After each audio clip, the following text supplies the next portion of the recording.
भगवते आय। ओम नमो भगवते वासुदेवाय।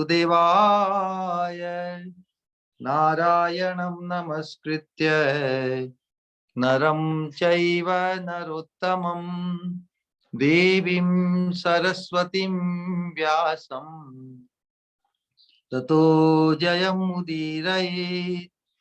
नष्टप्रायेषु अभद्रेषु नित्यं भागवत सेवया भगवती उत्तम श्लोके भक्तिर्भवती नैष्ठिकी।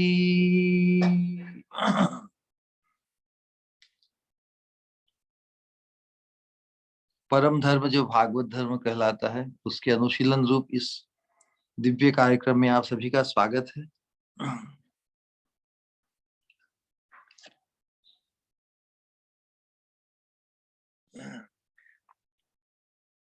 हम श्रीमद् भागवतम और श्रीमद् भागवतम के अनुगत जो हमारे पूर्व आचार्यों के महान प्रेमी भक्तों के प्रेम भक्ति प्रसूत अनुभूत उद्गार और उपदेश रूप जो संग्रह है, उनके अंतर्गत वर्तमान में श्री विश्वनाथ चक्रवर्ती ठाकुर जी की माधुर्य कादम्बिनी ग्रंथ का अनुशीलन कर रहे हैं, जो साधन भक्ति को किस प्रकार सुचारू रूप से अनुष्ठित हमारे जीवन में हो, उसके लिए बहुत ही मार्मिक और सूक्ष्म मार्गदर्शन, उपदेश और अनेक सिद्धांत इस प्रेम भक्ति मार्ग में हम सभी जो प्रतिकूल बातें हैं उनको उनसे बचते हुए और जो अनुकूल चीजें उनको अंगीकार करते हुए हम किस प्रकार द्रुत गति से इस जीवन में प्रेम भक्ति की ओर बढ़े।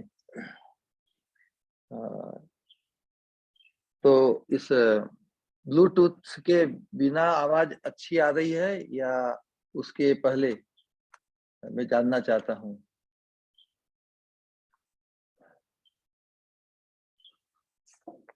ठीक है। तो द्वितीय अमृत वृष्टि, जिसमें साधन भक्ति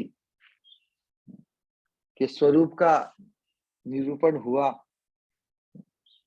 तो किस प्रकार साधन भक्ति के जो दो मुख्य गुण हैं, मतलब दो गुण हैं जो, हाँ कोई ज्यादा डिफरेंस नहीं लग रहा है। ठीक है, तो चले। तो साधन भक्ति वास्तव में भक्ति एक ही है। साधन भक्ति, भाव भक्ति और प्रेम भक्ति एक ही वस्तु के तीन स्तर है ना। इसी को समझना है। साधन भक्ति या प्रेम भक्ति या भाव भक्ति एक ही वस्तु है, उसके तीन स्तर हैं अवस्था भेद से। साधक का जितना उसमें जितनी प्रगति होती है उसकी, श्रद्धा से लेकर फिर निष्ठा, रुचि, आसक्ति, भाव, यही श्रद्धा ही निष्ठा में, निष्ठा ही रुचि में, रुचि ही आसक्ति में परिवर्तित होती होती भाव और भाव की सिद्धि प्रेम भक्ति तक ले जाती है। तो भाव साधन भक्ति के अंतर्गत दो गुणों का नाम जो हमने किया, दो गुण क्या है साधन भक्ति पर, जो प्रारंभिक अवस्था है भक्ति की, साधन भक्ति में क्लेशग्नि, सभी क्लेशों का विनाश और शुभता, सभी शुभ अनुभव प्रदान करने वाले, सुकून प्रदान करने वाले ना, साधन भक्ति के अनुष्ठान में जो आते हैं उनको ये अनुभव होता है। तो जो दो लक्षण है साधन भक्ति के, जिसका अनुभव साधक करता है, सभी क्लेशों से, जैसे त्रास हो, अनेक प्रकार के मानसिक त्रास से उसे मुक्ति प्राप्त होती है, छूट जाता है वो सब जगह उसे अनुकूल, पॉजिटिव अनुकूलता, शुभता, मंगलमय प्रतीत होने लगता है।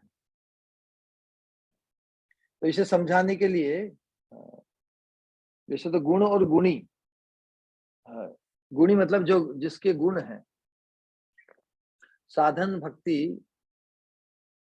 के जो मुख्य गुण है, जो लाभ है। गुण मतलब लाभ ना, अच्छा, अच्छी चीज को हम गुण कहते हैं ना। क्लेशग्नि और शुभता, तो साधन भक्ति को ही फिर विधि भक्ति और राग भक्ति के रूप में वर्णन किया गया है। साधन भक्ति के ही दो गुण क्या है? दो गुण है क्लेशग्नि, सभी क्लेशों का विनाश, और सभी शुभता, सब कुछ एकदम शुभ, शुभ कहते हैं ना, शुभ लाभ, सब कुछ पॉजिटिव प्रतीत होने लगता है जो साधन भक्ति इस मार्ग में आ जाता है। सभी प्रश्नों का, सभी संशयों का, सभी जिज्ञासाएं होती, उनका समाधान हो जाता है इस साधन भक्ति के मार्ग में। तो साधन भक्ति को भी फिर दो धारा में विशेष रूप से, है ना, साधन भक्ति के प्रवर्तक दो भाव है ना। दो भाव क्या है? एक तो लोभ, सहज लोभ किसी का हो जाए भगवान की लीला कथा का श्रवण करके, और उसी तरफ उसका झुकाव हो जाए। और दूसरा कि भाई शास्त्र में जो धार्मिक व्यक्ति है, शास्त्र में उसकी निष्ठा होती है, तो शास्त्र का मार्गदर्शन है, शास्त्र का ये आग्रह है कि मनुष्य जीवन को पाकर हमें इस भव सागर से पार होने के लिए भगवान की भक्ति करनी होगी, है ना।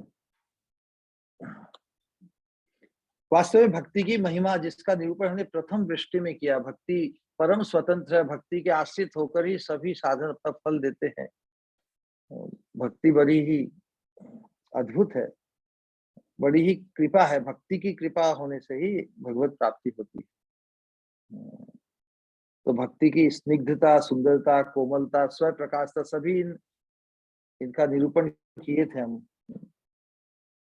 ऐसे गुणों को देखकर, ऐसे गुणों को सुनकर साधक का स्वतः ही उसके लिए मन लालायित हो जाए कि हमें तो भगवान की भक्ति करनी है, हमें तो भगवान का प्रेमी बनना है ना। तो ऐसी भक्ति को प्राप्त हमारे हृदय में, हमारे जीवन में ऐसी भक्ति घटित हो, अनुष्ठित हो, इसके प्रति जो लोभ उत्पन्न होता है किसी का, स्वाभाविक है ना। पहली बार ही किसी चीज को देख के या सुनकर उसके प्रति आकर्षित हो जाता है ना, सहज, हठात।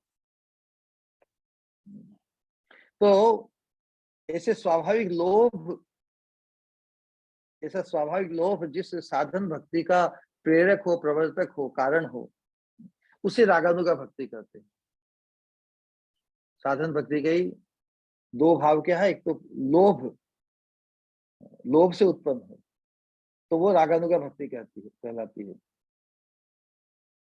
है ना। तो क्योंकि राग अर्थात लोभ, तो उस प्रकार का जो लोभ किसी को साधन भक्ति के लिए आकृष्ट करे सत्संग के प्रभाव से,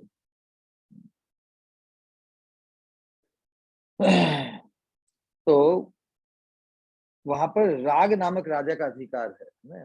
राग के द्वारा वो शासित है, राग ही उसे आगे बढ़ने के लिए प्रेरित करता है।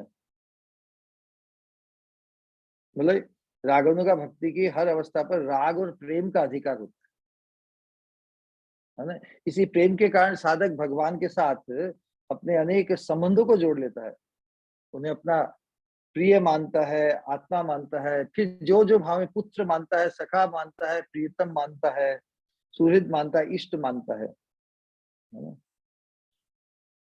शुद्ध संबंध, है ना? किसी के प्रति आकर्षण हो जाता है ना कभी पहली नजर में, आत्मीयता, तो हठात लोभ उत्पन्न हो जाए किसी का भगवान की इसी दिव्य भक्ति को जीवन में पाने के लिए, भगवान के साथ ऐसा आत्मीय संबंध हो, मेरा आत्मीय संबंध बांधने का लोभ उत्पन्न हो जाए, शुद्ध संबंध। तो दो ये जो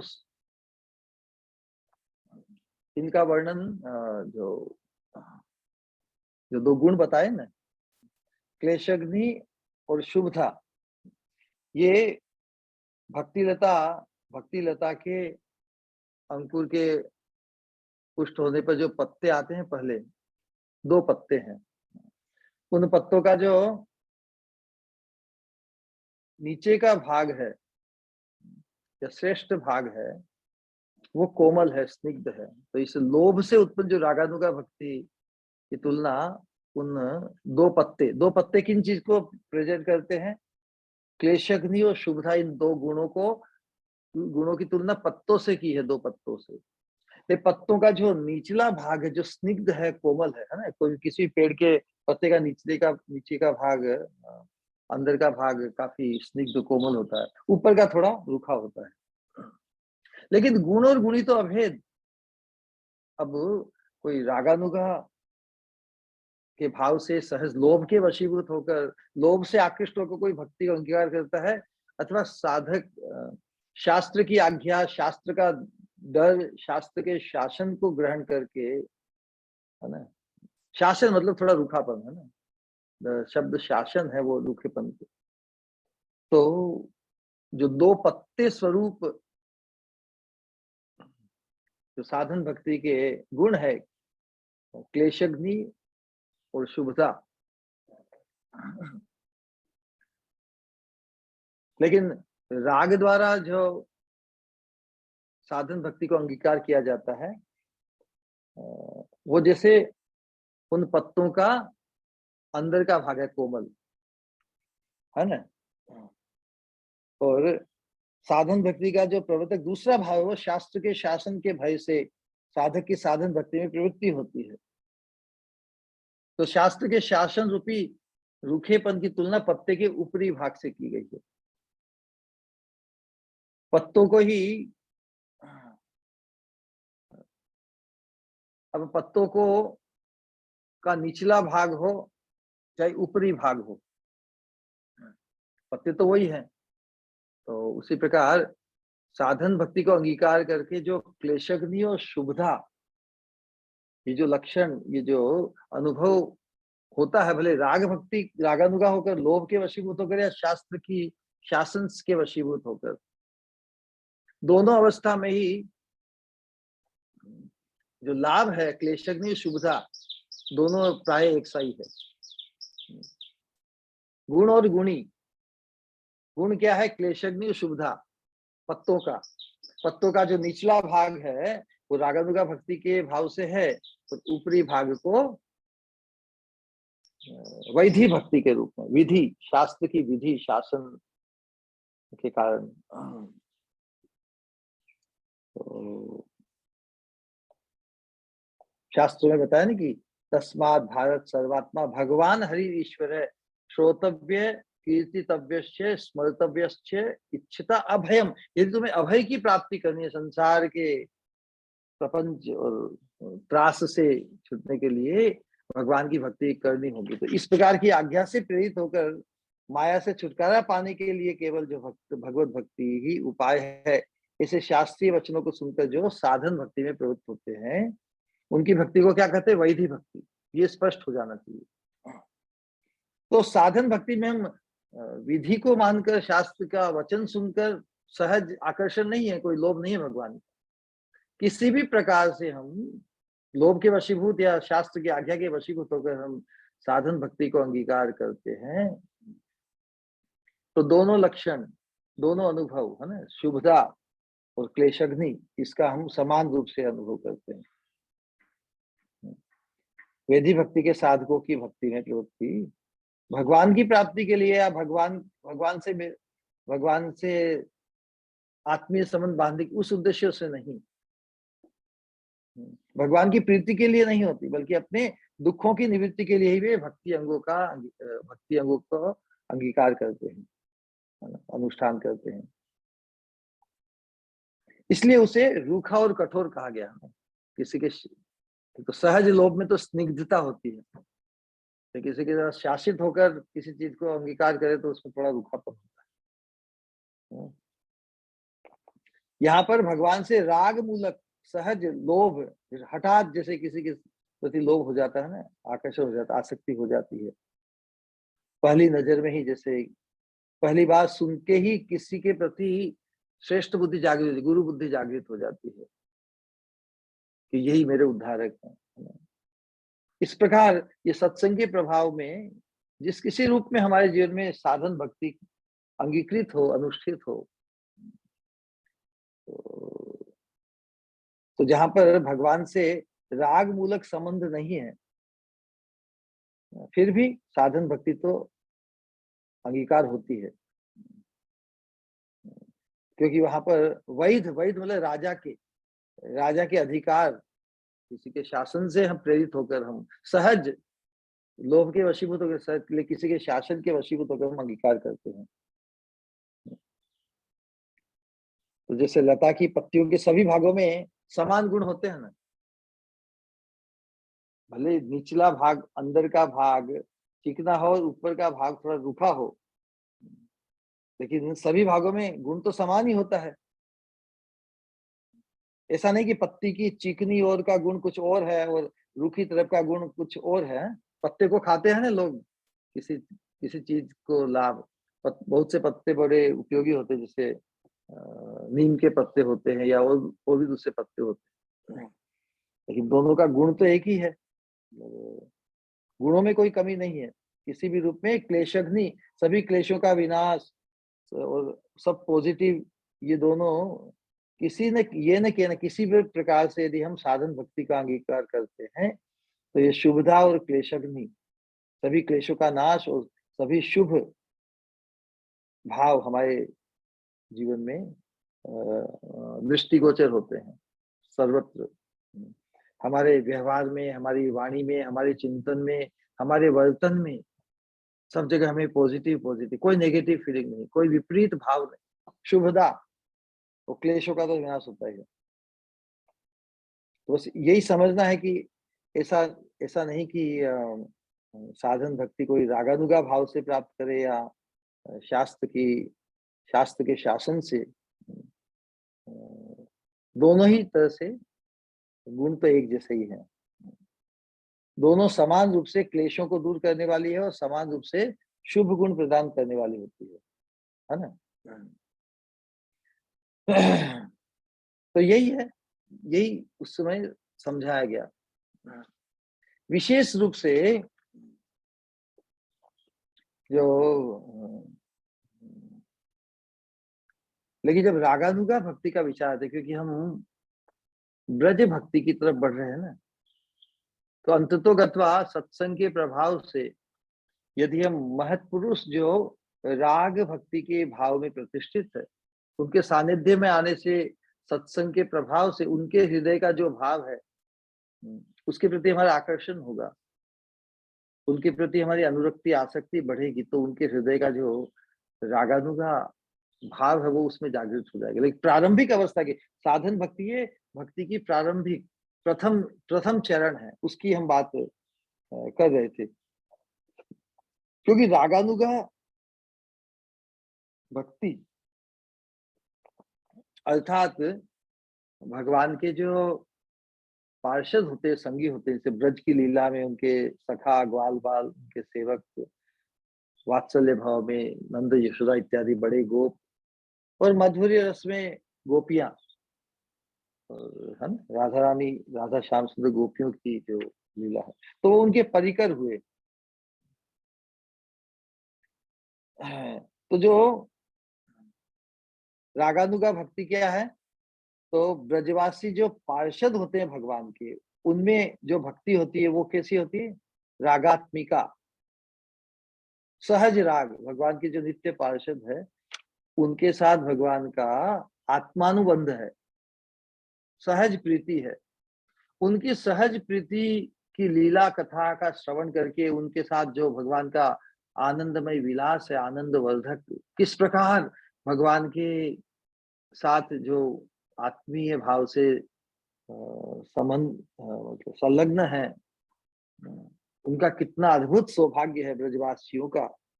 उनके सौभाग्य का चिंतन करते करते उनके सौभाग्य के प्रति आकृष्ट होने से हम भी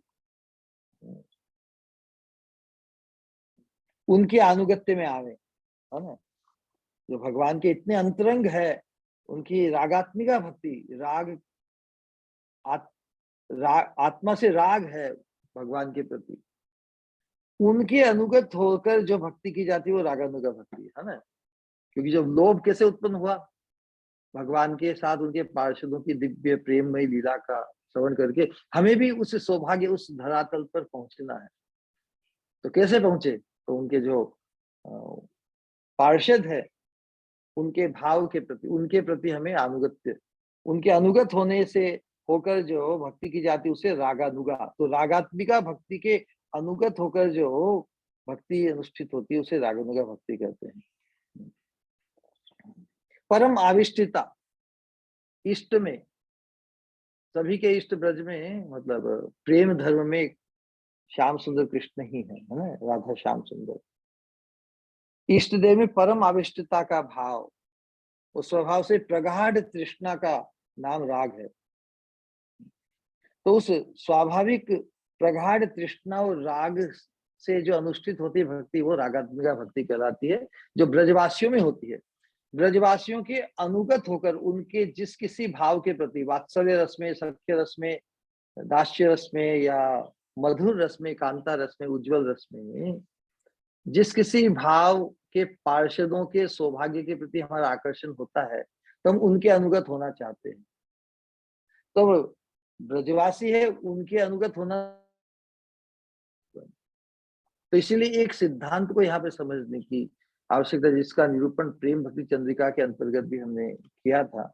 इस सिद्धांत को हम समझेंगे तभी हम रागानुगा भक्ति का अधिकार और इसकी संभावना हमें इसी जीवन में होगी।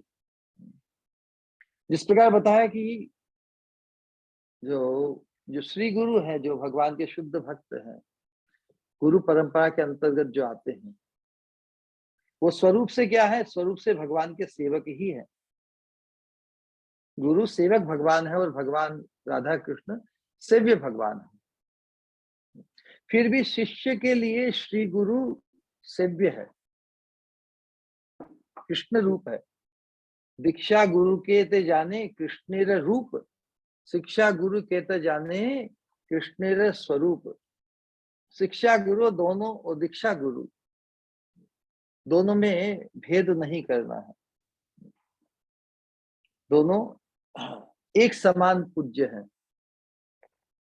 फिर भी दीक्षा गुरु की प्रथम पूजा, और विशेष रूप से जब दीक्षा गुरु जब वर्तमान न हो तो तो शिक्षा गुरु कौन है? शिक्षा गुरु के तत्व को भी समझना बहुत आवश्यक है कि सब समय तो हम दीक्षा गुरु के साथ नहीं रह सकते, है ना। बहुत से वैष्णवों के का हम श्रवण करते हैं और अपने भाव को पुष्ट करते हैं। तो सूक्ष्म ये समझाना है कि जो शिक्षा गुरु वही है जो दीक्षा गुरु की सेवा किस प्रकार की जाए, जो इसका पाठ पढ़ाए, जो दीक्षा गुरु की सेवा किस प्रकार की जाए, ये शिक्षा जो प्रदान करे, वही शिक्षा गुरु हो सकता है। जो दीक्षा गुरु की सेवा के विपरीत है, विरुद्ध है, वो दीक्षा गुरु नहीं, वो शिक्षा गुरु नहीं हो सकता। तो भजन की शिक्षा यदि क्योंकि मुख्य रूप से प्राय साधकों के लिए दीक्षा गुरु ही मुख्य शिक्षा गुरु भी होते हैं ना, क्योंकि जिनसे श्रवण करके हमने इस भक्ति मार्ग में हमारा प्रवेश हुआ, तो हमें भजन की शिक्षा वही देते हैं ना मुख्य रूप से। इसलिए दीक्षा गुरु ही मुख्य रूप से हमारे शिक्षा गुरु भी होते, लेकिन केवल दीक्षा गुरु से ही हम शिक्षा नहीं लेते। बहुत बार दीक्षा गुरु के साथ संग हमारा नहीं होता, भजन की शिक्षा पूरी नहीं हुई तो उनकी अनुपस्थिति में हमें दूसरे गुरु भाइयों, वैष्णवों, दूसरे महत्पुरुषों से श्रवण करके शिक्षा लेनी पड़ती है ना। तो जिनके सानिध्य में आने से हमें दीक्षा गुरु की उपस्थिति की अनुभूति हो कि मेरे दीक्षा गुरु ही इनके माध्यम से मुझे भजन की शिक्षा में आगे बढ़ा रहे हैं। दीक्षा गुरु का जो मिशन है, दीक्षा गुरु जो चाहते हैं वही ये हमें शिक्षा दे रहे। तो जहां पर शिक्षा गुरु, दीक्षा गुरु का जो मिशन है, जो स्पिरिट है, जो पर्पज है, उसमें जब अभेद दिखे, जिनकी उपस्थिति में हमें दीक्षा गुरु की उपस्थिति का अनुभव हो, वही शिक्षा गुरु के योग्य, क्योंकि दोनों का मकसद एक ही है, हमारे जीवन में भजन नैपुण्यता को हम प्राप्त करें, भजन हमारा सिद्ध हो। इसीलिए जो शिक्षा गुरु है वो भगवान के स्वरूप है, भगवान की जो महिमा है। महिमा किनसे हमें प्राप्त, किससे प्रकाशित होती है? भगवान की महिमा का, अर्थात भगवान की महिमा का प्रकाश होता है। दीक्षा गुरु ने हमें इस मार्ग में अनुष्ठान में दीक्षित किया, शुभारंभ हुआ। अब उस शिक्षा में आगे बढ़ने के लिए हमें जितनी शिक्षा हमारी दीक्षा गुरु से हुई, और यदि पूरी नहीं हो पाई, तो फिर जो दीक्षा गुरु की सेवा के अनुकूल हो जिनका भाव, ऐसा नहीं कि दीक्षा गुरु से दूर करके दीक्षा गुरु अब कुछ नहीं, जो दीक्षा गुरु की सेवा किस प्रकार की जाए, इसमें जो प्रेरित हमें करे और हमारे भजन में सिद्धि पाने के लिए जो शिक्षा करे, वही शिक्षा गुरु भी परम आवश्यक है हमारे लिए। तो दीक्षा गुरु और शिक्षा गुरु को में हम भेद नहीं करें कि दोनों से शिक्षा एक ही उद्देश्य, किस प्रकार हम भगवत प्रेम के स्तर पर अग्रसर हो। तो उस दृष्टि से दीक्षा गुरु कौन हुए? स्वरूप भगवान के सेवक होते हुए भी शिष्य के लिए वो कृष्ण ही है। और शिक्षा गुरु कृष्ण के स्वरूप है, उनकी महिमा का प्रकाश है, विस्तार है। और उन्हें हम भगवान के पार्षद के रूप में, तो भगवान के पार्षद कौन हुए? जो रागानुगा भक्ति में प्रतिष्ठित है। पार्षद है भगवान के संगी साथी, जिस किसी भाव में, मंजरी भाव में या सख्य भाव में, वात्सल्य भाव में, जो भी भाव हम मंजरी भाव की उपासना, चैतन्य महाप्रभु का जो महाअवदान है, वो मंजरी भाव की साधना से अपने मंजरी रूप को प्राप्त करना, ये हमारा अभिष्ट है, ये हमारा लक्ष्य है इस साधना में। तो श्री गुरु को, भले वो दीक्षा गुरु हो या शिक्षा गुरु हो, उनको भगवान का पार्षद रूप में हम अंगीकार करेंगे, पार्षद रूप में हमें। तो पार्षद कौन हुए? जो रागात्मिका भक्ति में प्रतिष्ठित, जैसे बताया ना कि भगवान के जो पार्षद है, जो उनके जिनके हृदय में भगवान के प्रति सहज आत्मीय राग है, तो उसी प्रकार हम श्री गुरु स्वरूप है, तो रागानुगा साधक ही है, रागानुगा भक्त ही है श्री गुरु भी। समझ आ रही है बात? फिर भी साधक के लिए, शिष्य के लिए वो उनको रागात्मिक भगवान का पार्षद मानना होगा। नहीं तो हम किसे ढूंढने जाएं, किसके अनुगत हों, किस रागात्मिका भक्त के? वो तो भगवान की लीला जब प्रकट होती है या गोलोक वृंदावन, हम हमारी स्थिति तो यहाँ पर है, तो हम किस रागात्मिका भक्त को ढूंढना चाहें? इसीलिए श्री गुरु के प्रति वैसा दिव्य भाव, वो भगवान के पार्षद है, उनके हृदय में भगवान के प्रति सहज राग है। तो जिस प्रकार गुरु स्वरूप है, भगवान का सेवक होते हुए भी उनके प्रति कृष्ण बुद्धि का रखना शिष्य के लिए अपरिहार्य है, नहीं तो उसमें दोष उत्पन्न होगा। उसी प्रकार श्री गुरु स्वरूप रागानुगा भक्त होते हुए भी शिष्य के लिए उनके प्रति रागात्मिक भक्त के रूप में, भगवान के पार्षद के रूप में बुद्धि होने से ही फिर हमें और कहीं भटकना नहीं पड़ेगा। कोई सा गलत समझ ले कि वो रागात्मिक भक्त भगवान के जो पार्षद है गोलोक वृंदावन धाम में, या जो गोकुल में जब भगवान की लीला प्रकट होती है, तब उनको कहीं ढूंढने जाएंगे। अरे हमारे श्री गुरु के प्रति ही वो भाव साधक का होना चाहिए कि ये भगवान के पार्षद है, इनके हृदय में जो रागपूर्ण भाव है, उन्हीं के अनुगत होकर हमें इस भक्ति मार्ग में आगे बढ़ना है ना। तो अलग अलग जो भाव है, भगवान के प्रियतम के रूप में, आत्मा रूप में, पुत्र, सखा, गुरु इत्यादि अलग अलग भाव, उसमें विशेष रूप से हम जिस साधना या जिस भाव को पुष्ट करना चाहते हैं वो क्या है? श्रीमती राधा रानी ना, राधा रानी श्री कृष्ण की जो प्रेयसी है, गोपियों के मधुर भाव से ना, विशेष रूप से इस कली काल में, वर्तमान युग में भगवान श्री चैतन्य महाप्रभु ने और उनके चरणाश्रित आचार्यों ने, हमारी आचार्य परंपरा है ना, गुरु परंपरा, उन्होंने नित्य सिद्धा श्री राधा किंकरी मतलब मंजरी, जैसे रूप मंजरी, रति मंजरी, उनके अनुगत्य में, उसी प्रकार गुरु मंजरी,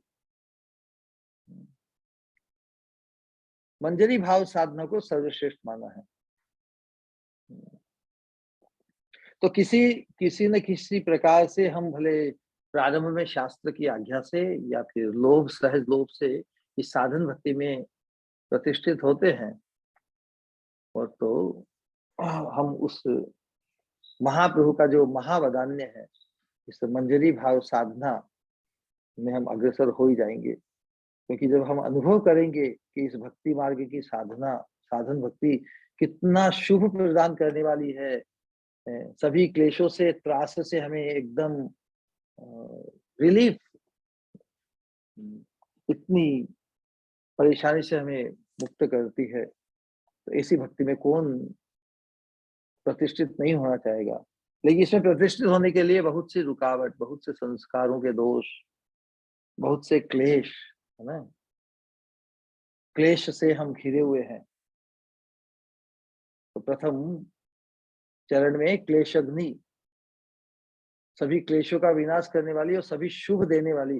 तो क्लेश क्या है, क्लेशों का निरूपण आज के सत्संग में हम करेंगे, जिससे हमारे जीवन में सभी पहलुओं पर हमारे जीवन में कौन सी विडंबनाएं और किन किन क्लेशों से हम घिरे हुए हैं और उसका किस प्रकार निराकरण किया जाए, उसको थोड़ा विस्तार से सुनिए। तो 5 प्रकार के क्लेश और 4 प्रकार के पाप। 4 प्रकार के पाप का जो दुष्परिणाम वो भी क्लेश ही है ना। तो क्लेशग्नि जो प्रथम अच्छा लक्षण है, तो किन किन क्लेशों से हम मुक्ति प्राप्त करते हैं, इस चीज के ऊपर थोड़ा प्रकाश रूपी आज का सत्संग है। 5 प्रकार के क्लेश, 4 प्रकार के पाप तथा भक्तों में विराजमान शुभ गुण, तो दोनों एक साथ होते हैं। क्लेशों से मुक्ति, पापों के प्रभाव से मुक्ति, और जो साधन भक्ति में प्रसिद्ध होता है उसके जीवन में अनेक शुभ गुण प्रकाशित होते हैं।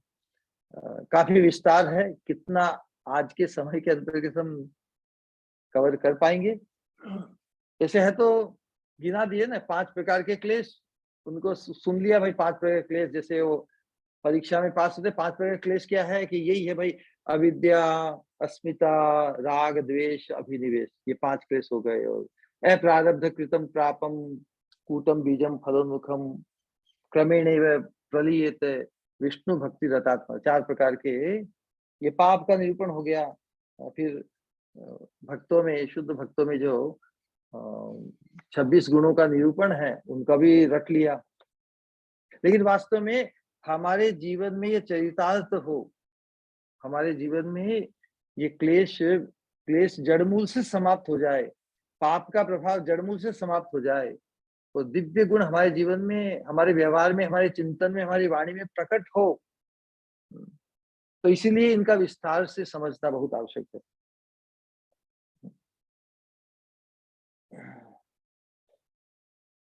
शुभ, तो 5 प्रकार के पाप कौन से, 5 प्रकार के क्लेश कौन से हुए? अविद्या, अविद्या अर्थात हम जो चिन्मय आत्मा है उसको भूलकर हम अपने आप को नश्वर देह मान रहे हैं, यही अविद्या। अस्मिता, अस्मिता मतलब अभिमान, राग, द्वेष और अभिनिवेश। अभिनिवेश कहते हैं मृत्यु के भय को। तो ये 5 प्रकार के क्लेश हमें ग्रसित करते हैं, इनसे ग्रसित हैं हम।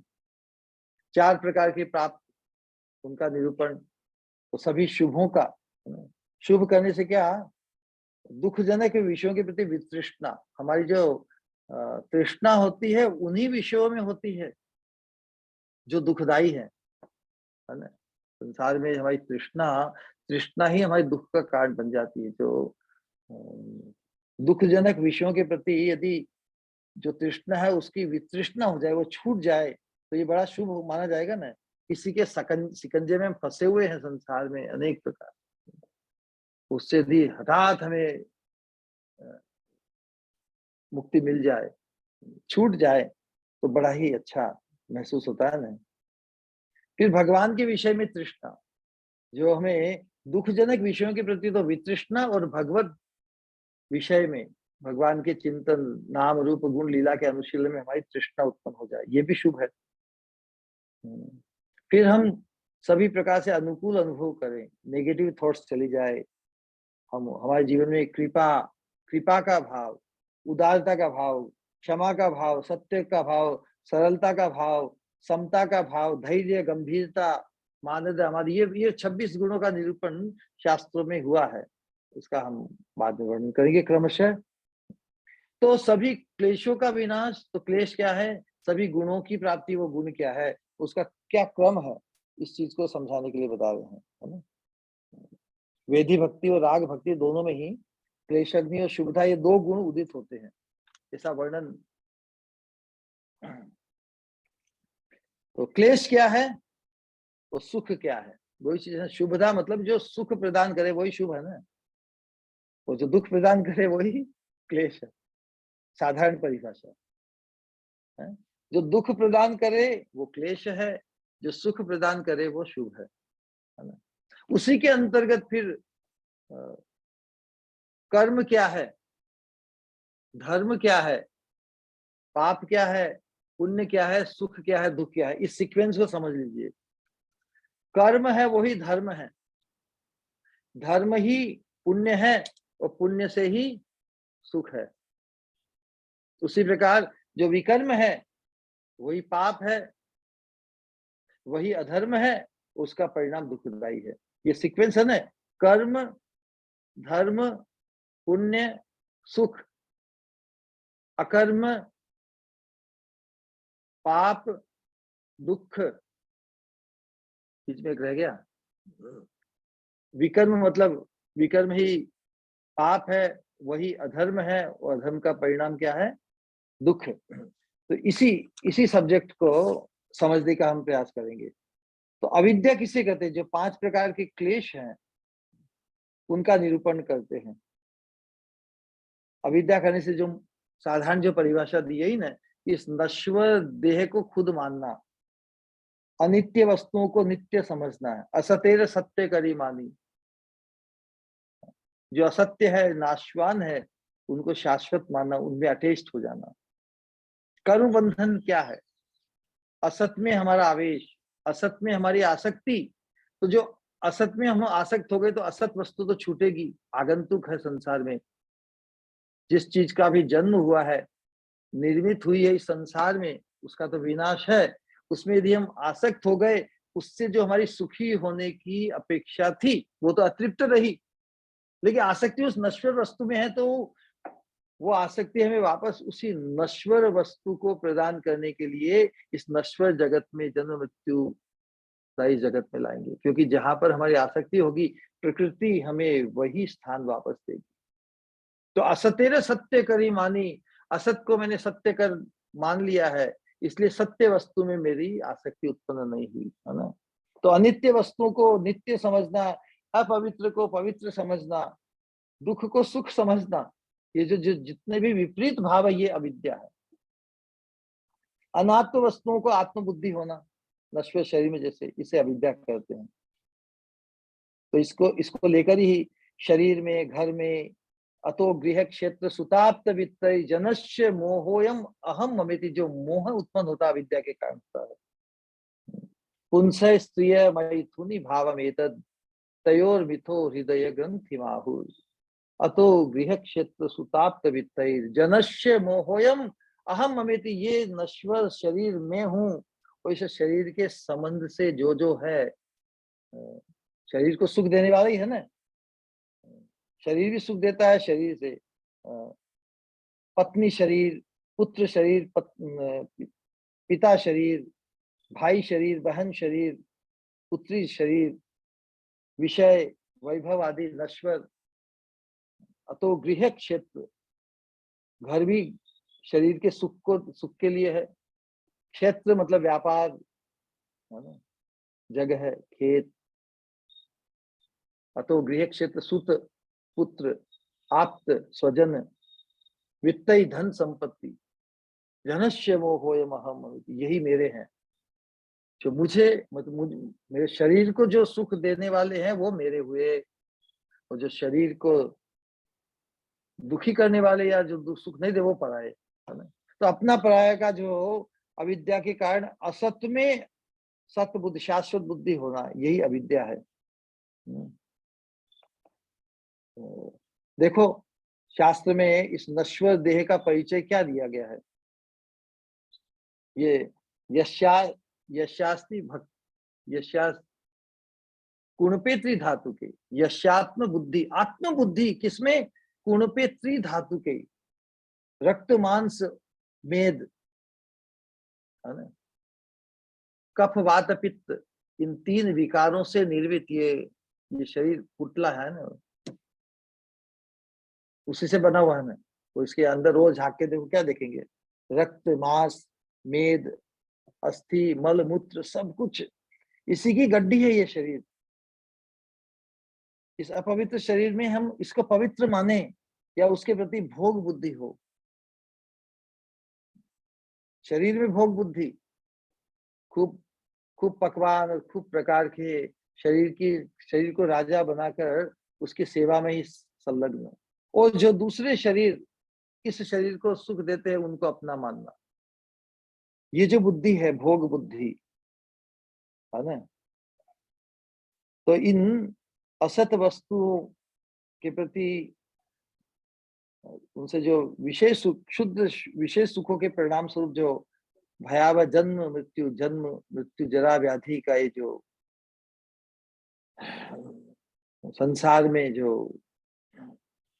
आवृत्ति, संसार में जो हमारी आसक्ति है, इसके कारण ही जन्म मृत्यु रूपी नरक आदि इत्यादि दुख होते हैं। तो जो वास्तव में दुखदाई है, जो इस संसार के मतलब शरीर के विषय सुख, इंद्रिय सुख जो वास्तव में दुखदाई है, इनको जो दुखदाई जब तक नहीं देख पाता, जब तक अनुभव नहीं कर, बार बार इस चीज का श्रवण करके, भगवान भी भगवद गीता में कहते हैं कि जन्म मृत्यु जरा व्याधि दुख दोषानुदर्शनम, कोई भी बुद्धिमान व्यक्ति इस चीज को समझ सकता है। यदि इसीलिए जब जीवन के अलग अलग चरणों से वो गुजरता है व्यक्ति, बचपन से गुजरता, फिर यौवन, यौवन से फिर बाद में और दूसरी झंझटें, घर परिवार समाज, रोग की अवस्था आती है, बुढ़ापा आता है, ये सब तो मृत्यु के पहले भी यदि यदि वो जागृत हो जाए परमात्मा, उसकी अवेकनिंग हो जाए कि अरे मैंने असत में ही सुख ढूंढा है, असत में जो सुख ढूंढेगा वो तो उसका परिणाम दुखदाई होगा, है ना। दुखालयम अशाश्वतम, भगवान कहते हैं दुखालयम अशाश्वतम। इस संसार में हमारी जो स्थिति है, ये संसार दुख का आलय है, दुख का आगार है। कोई कहे कि नहीं जी हमें तो बहुत सुख है, ये ये ये संसार को दुख मानने की चीजें में क्यों, अभी तो हमारी नई नई शादी हुई है, अभी तो बहुत संतान की प्राप्ति हुई है, बहुत से ऐसे पहलू जहाँ स्थिति होती है। लोग सोचते हैं कि भाई संसार के दुख की बात मत करो, हमें दुख की बात नहीं, हम तो खूब सुखी है। तो भगवान सावधान करते, ठीक है वर्तमान में तुम बहुत सुख का अनुभव कर रहे हो, लेकिन वो शाश्वत नहीं है। दुखालयम अशाश्वतम। तो जो चीज जिसे हम सुखदाई मानकर या जिससे हम थोड़े सुख का अनुभव करते हैं, वो यदि छूट जाए, वो यदि समाप्त हो जाए, हर वस्तु, हर स्थिति, हर संबंध, हर व्यक्ति की स्थिति आगंतुक है ना इस संसार में। हमारा भी इस संसार में आरंभ हुआ माता के गर्भ में, और फिर जब अंतिम संस्कार होता है तो आया वो गया, जो आया है वो जाएगा ही, जायते ही ध्रुव मृत्यु, ध्रुवम जन्म मृत्युश्च च तस्मात् अपरिहार्यते नातुम शोचितुम अर्हति, है ना। लेकिन हम इस आगंतुक वस्तु में ही हम आसक्त हो जाए, यही अविद्या है मुख्य रूप से। फिर अस्मिता, अस्मिता, स्मिता तो अच्छी चीज है। स्मिता मतलब एक प्रकार की, एक प्रकार का सौंदर्य, है ना। एक सेकंड, थोड़ी लाइट देखते हैं, ये लाइट चली जाती है। ओ गोपाल,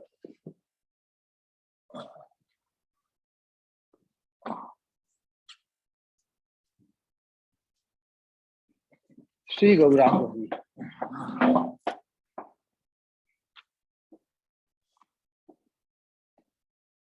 अभिमान, अस्मिता मतलब अभिमान,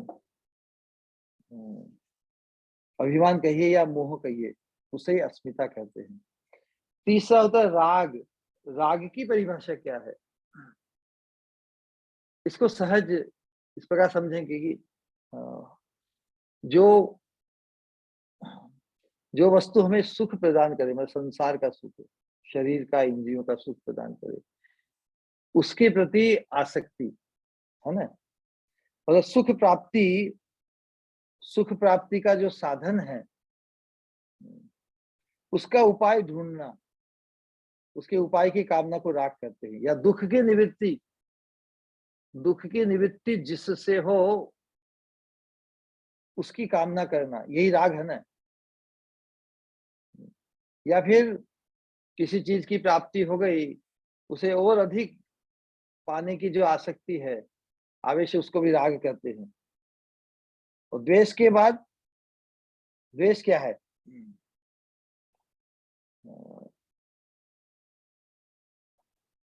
जैसे कोई चीज किसी को देख के ही व्यक्ति को एवर्जन होता है ना, कि ये कहाँ कहाँ ये बला आ गई।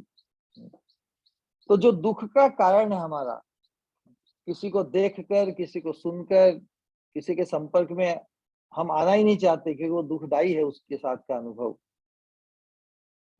तो जो दुख का कारण है, या जो सुख का बाधक है, या दुख का कारण है, ये जो सुख का बाधक हो या दुख का साधक हो, उसके प्रति विरक्ति, उससे हम कुछ लेन देन नहीं करना चाहते, यही द्वेष है ना?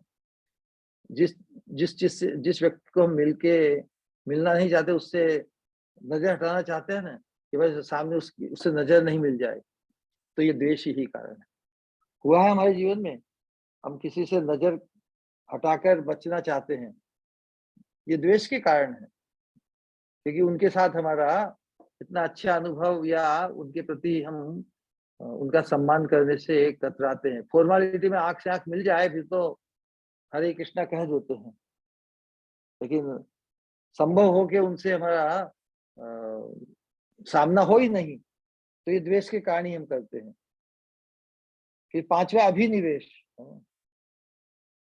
अभिनिवेश, अभिनिवेश मतलब आवेश। आवेश हमारा इस देह को ही, देह की रक्षा के लिए शरीर में ही आसक्त होकर किसी तरह मृत्यु से इसको मुक्त करें। हम हर व्यक्ति चाहता है ना कि मैं मरूं नहीं। जीना, जीना मतलब, जीना ही तो मोस्ट अट्रैक्टिव चीज है ना संसार में। हमारी जितनी भी स्ट्रगल है वो जीने के लिए है। मृत्यु के लिए स्ट्रगल है क्या? मृत्यु से तो हर कोई बचना चाहता है। जीने का अनुभव अपने आप में ही परम बड़ा आकर्षक है। हम बहुत स्ट्रगल करके भी जीवन की रक्षा करना चाहते हैं, लेकिन इस शरीर में कब तक हम जीवन की रक्षा कर पाएंगे? इसलिए जिस शरीर के माध्यम से हम सुख का अनुभव करते हैं, उसमें जो आसक्ति है उसे अभिनिवेश करते हैं। भयम द्वितीयाभिनिवेशतः स्यात् ईशाद अपेतस्य विपर्यो स्मृति तन्माया तो बुध आभजेतम भक्त्या एकया ईशम गुरु देवतात्मा। नवयुगंध की कथा में ये उपदेश आता है कि भयम द्वितीयाभिनिवेशतः स्यात्, हमारा आवेश तो अपने स्वरूप ज्ञान में प्रतिष्ठित होकर सहज अभिधा वृत्ति में, भक्ति वृत्ति में अवस्थित होकर मैं भगवान का हूँ, शाश्वत दास। तो अपने स्वरूप की शाश्वतता का जब बोध हो जाता है, जागृति हो जाती है, अवेकनिंग हो जाती है, तो फिर उसे इस नश्वर देह है, ये नश्वर, ये पंचभौतिक हमारा ये देह कोई भगवान का नित्य दास नहीं है। हम तो नित्य दास हैं, हमें नित्य दास नहीं हो पाए। नित्य दास बनने की स्पृहा, तमन्ना, उत्कंठा हमारी जागृत नहीं हुई। इसीलिए हमारी जितनी भी तमन्ना, आकांक्षा, इच्छाएं, वासनाएं नश्वर जगत के अनुभव के अनुरूप ही हुई। हमारी पूर्व जन्म में भी किसी न किसी के प्रति अनुरक्ति रही, वो तृप्त नहीं हुई। किसी की स्त्री के प्रति, किसी के पुरुष के प्रति, किसी की इसके प्रति, जिस किसी भी धरातल वस्तु व्यक्ति के साथ हमारी बनी रही अतृप्त रहते हुए, तो वापस में नश्वर जगत में ही आना पड़ेगा, क्योंकि हमने शाश्वत के प्रति तो हमारा मन कभी जोड़ा ही नहीं शाश्वत के साथ। इसके लिए इस अभिनिवेश की बात, इस अभिनिवेश से हम कैसे मुक्त हो, है ना। तो इस अभिनिवेश से मुक्त होने के लिए शास्त्र में क्या मार्गदर्शन है? भयम द्वितीय अभिनिवेशत ईशाद अपेतस्य विपर्यो अस्मृति। विस्मृति हो गई हमारे स्वरूप की, तो इस स्मृति को वापस लाने के लिए क्या करना है? तन माया, तो इस माया के कारण हमारी विस्मृति हो गई हमारे शाश्वत स्वरूप की, भगवान के साथ हमारा शाश्वत जो संबंध है। तन माया तो अथ आ भजितम भक्त्या ईशा एकया ईशम गुरु देवतात्मा। गुरु देवता आत्मा, भगवान के प्रति उस संबंध ज्ञान को प्राप्त करने के लिए क्या करना है कि हमारे जीवन में भगवान जिस रूप में प्रकट हुए हैं, गुरु के रूप में, इस संबंध ज्ञान, इस मृत्यु के भय से मुक्त होने का जो एकांतिक साधन है वो क्या है? हमारा जो शाश्वत स्वरूप है भगवान के संबंध से, उसकी विस्मृति को हटाकर उस शाश्वत संबंध की, स्वरूप की अवेकनिंग में, जागृति में रहने के लिए गुरु के प्रति प्रियता बुद्धि, गुरु देवता मतलब पूज्य बुद्धि, पूज्यता का भाव, गुरु देवता आत्मा मतलब प्रियता का भाव। श्री गुरु के प्रति केवल पूज्य भाव नहीं बल्कि आत्मीय प्रियता का भाव करने से गुरु देवतात्मा हम उस अस्मिता और अभिनिवेश रूपी अविद्या से मुक्त होकर भगवान के लोलुप हो जाएंगे। तो इस प्रकार हमने 5 जो अविद्याओं का निरूपण किया, जो 4 पाप का वर्णन शास्त्र में आता है कि अप्रारब्ध कृतम पाप, प्रारब्ध, अप्रारब्ध, कूटम और बीज, 4 स्तर के। तो प्रारब्ध पाप किसे कहते हैं? जो पाप खुल गए, मतलब जिनको हम भोग रहे हैं वर्तमान में। प्रारब्ध प्राप्त अर्थात पूर्व जन्मों में जितने भी हमारे संचित पाप हैं, है ना, कोई पाप वर्तमान में जो खुल गए, मतलब जिनका भोगना प्रारंभ हो गया, इस वर्तमान शरीर में जो भुगतना आरंभ हो जाए, या जिन पापों को पूर्व कर्म में किए हुए हैं, जिन पापों का भोग हमें, जो पाप पूर्व जन्म में किए, पहले किए, उनका भोग इस जीवन में भोगना होगा, या जो भोगना बाकी है, कुछ तो शुरू हो गए। ये सब समय अवस्था के भेद से है ना। हमारी बचपन की अवस्था होती है, फिर यौवन की अवस्था होती है, परिवार और वैवाहिक जीवन में आकर फिर कुछ पाप के फल भोगने पड़ते हैं हमें, बहुत से अलग अलग चरण में। जो इस जीवन में हमको भोगना है, इस अवस्था में हमें कोई रोग होगा, इस अवस्था में हमारे बुढ़ापे के लक्षण इत्यादि, इस जीवन में जो परिणाम हमें भोगने हैं, दुख भोग या सुख भोग जो भी हो, तो यहाँ पे प्रारब्ध प्राप्त के करने से जो प्रतिकूलता है, दुख भोग इस वर्तमान शरीर में जो भुगतना या तो आरंभ हो गया या होना है, उन्हें प्रारब्ध प्राप्त करते हैं। क्लियर है? फिर कहते अप्रारब्ध पाप। अप्रारब्ध पाप मतलब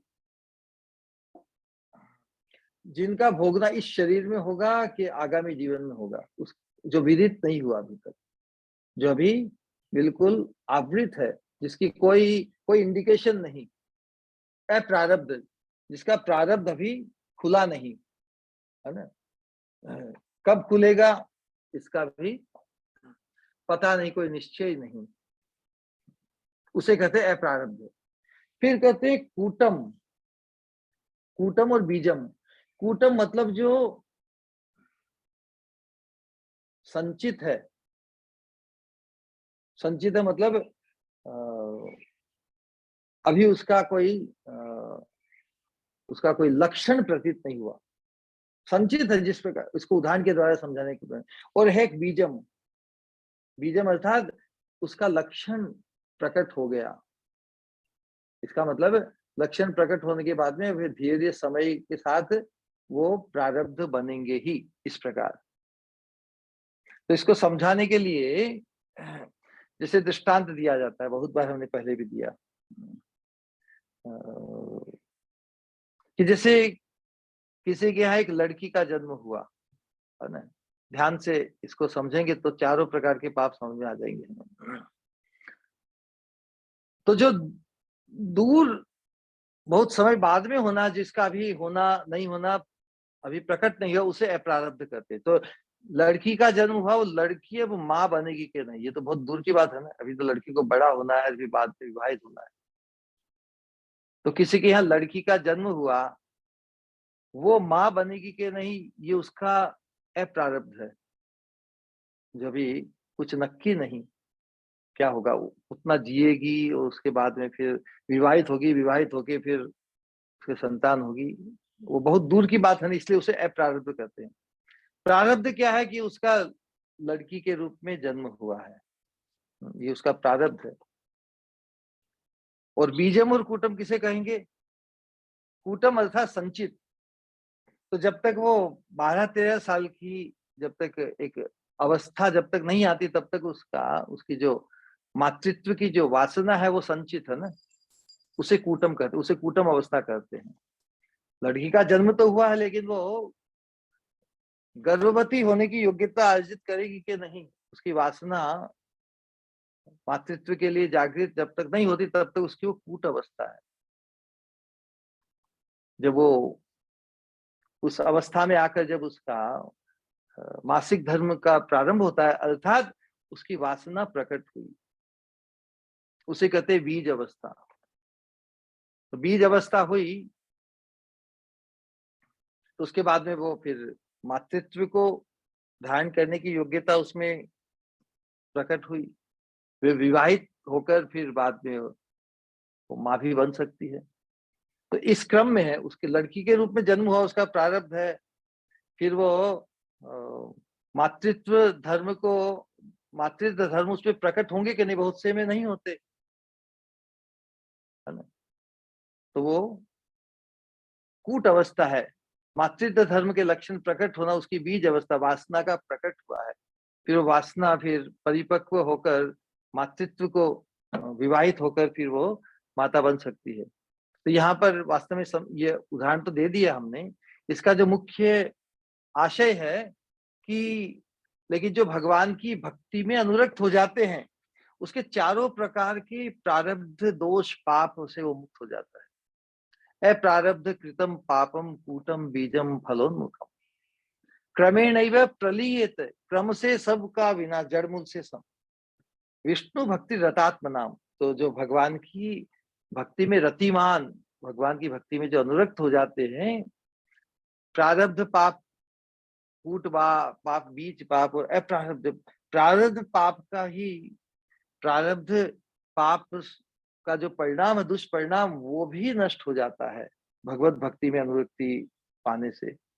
तो फिर अप्रारब्ध हट जाएगा, उसका तो कहना ही क्या। जिस प्रकार उसी उदाहरण के अंतर्गत यदि संतान का जो अप्रारब्ध है, क्या उसका होने वाला है, यदि वो साधारण रूप से जीता है, तो इस जन्म में या अगले जन्म में उसका जो अप्रारब्ध है वो भी प्रारब्ध बन के उसको भोगना पड़ेगा। लेकिन वो भगवत भक्ति में अनुरक्त हो जाता है, तो न केवल वर्तमान जीवन के जो प्रारब्ध दुख भोग है, उनसे भी वो मुक्त हो सकता है, उनसे भी मुक्त हो जाएगा।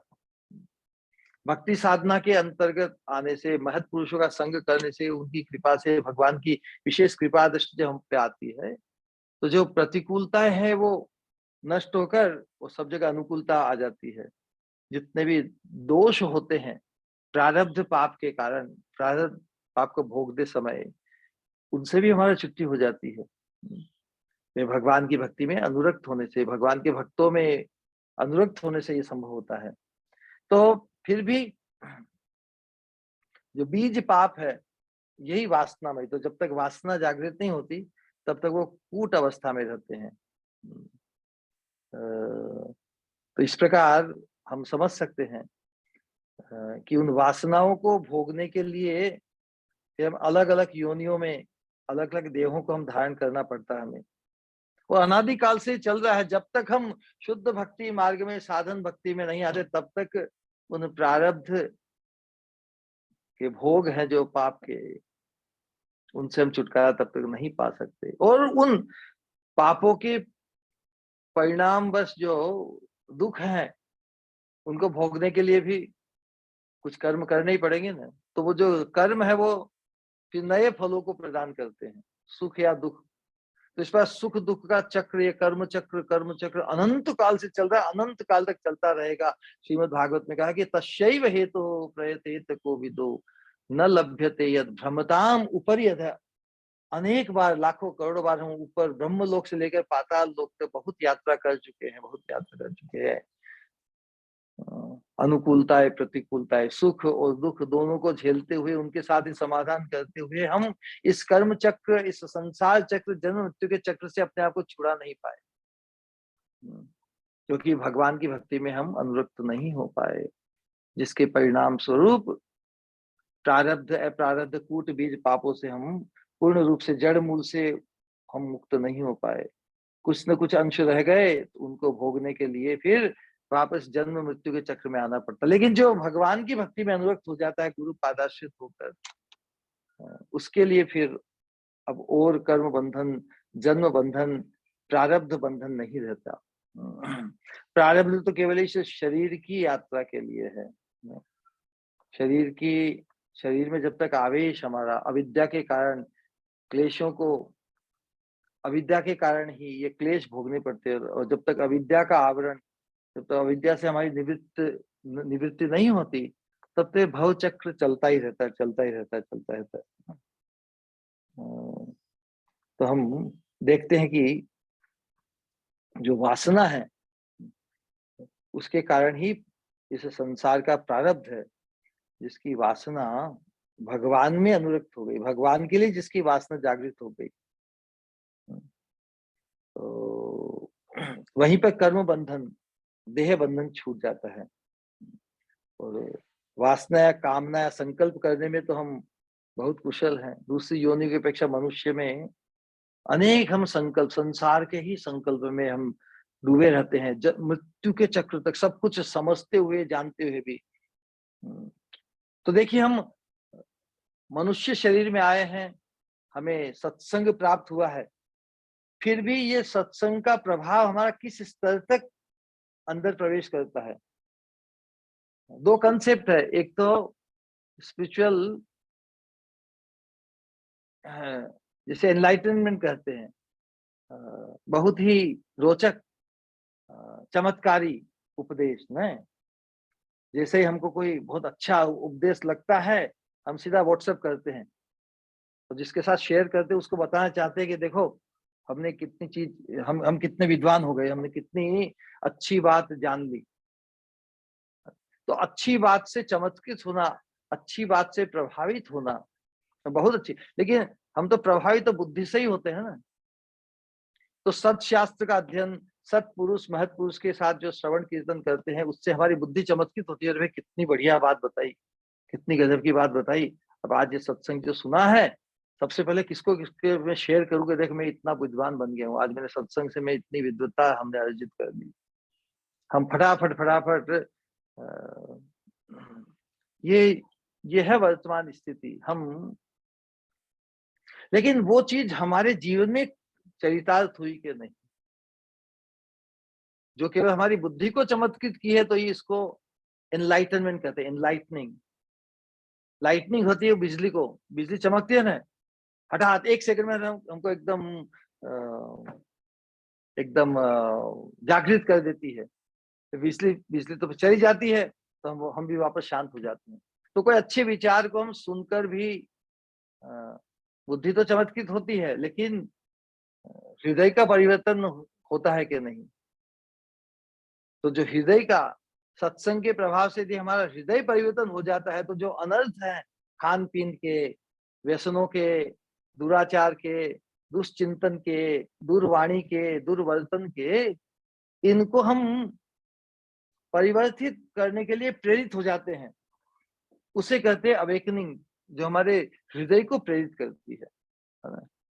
तो हृदय को प्रेरित जब हम किसी व्यक्ति के प्रति हमारा इतना आदर, इतना सम्मान, इतनी श्रद्धा, इतनी पूज्यता का भाव, प्रियता का भाव जागृत हो, तो वो जो हमें मार्गदर्शन देते हैं, उसको हम अपने जीवन में चरितार्थ करेंगे। उसे कहते हैं स्पिरिचुअल अवेकनिंग।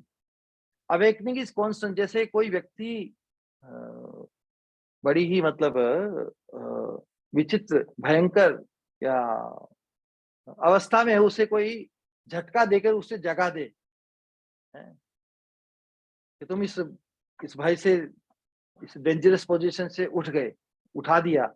तो जब एक बार जब सोया हुआ उस निद्रा, स्वप्न निद्रा, स्वप्न निद्रा के दुखमय स्थिति से किसी ने आप हमको जगा दिया, तो फिर हम नहीं सो पाएंगे ना। वो कांस्टेंट, उसको कहते हैं अवेकनिंग। अब हम जो हमें जो दुखदाई है उसके मार्ग में हम नहीं रहेंगे। लेकिन प्राय हमारी स्थिति ऐसी होती कि अच्छी बात सुन लेते हैं, फिर कहते हैं ये हमसे नहीं होगा। जानते हैं कि अच्छी बात है, इसको अच्छी चीज अपनानी चाहिए, और जो अच्छी नहीं उसको छोड़नी चाहिए। फिर भी हम समझकर भी, बुद्धि के द्वारा निष्ठा प्राप्त करने के बावजूद भी वो हमारे जीवन में चरितार्थ नहीं कर पाते। ये हमारा दुर्भाग्य। तो ये सत्संग का जो अनुशीलन है, इसमें हम बुद्धि पूर्वक इसको ग्रहण तो करते हैं, लेकिन जब तक हमारा हृदय परिवर्तित नहीं होगा, जब तक हमारी अवेकनिंग नहीं होगी, तब तक इसका विशेष लाभ हमें नहीं हो पाएगा। तो हम चाहें कि इस सत्संग की महिमा, इसकी गरिमा, इसकी हम वैल्यू समझे। ये अमूल्य है, ये प्राइसलेस है। इस प्राइसलेस वस्तु आपको कोई मिले और उसके लिए हम थोड़ी सी भी कीमत चुकाने के तैयार नहीं है, हमको मुफ्त में मिल रही है ना, इसके लिए हम इसको जीवन में उतारने से भी कतराते हैं। तो यही विडंबना है।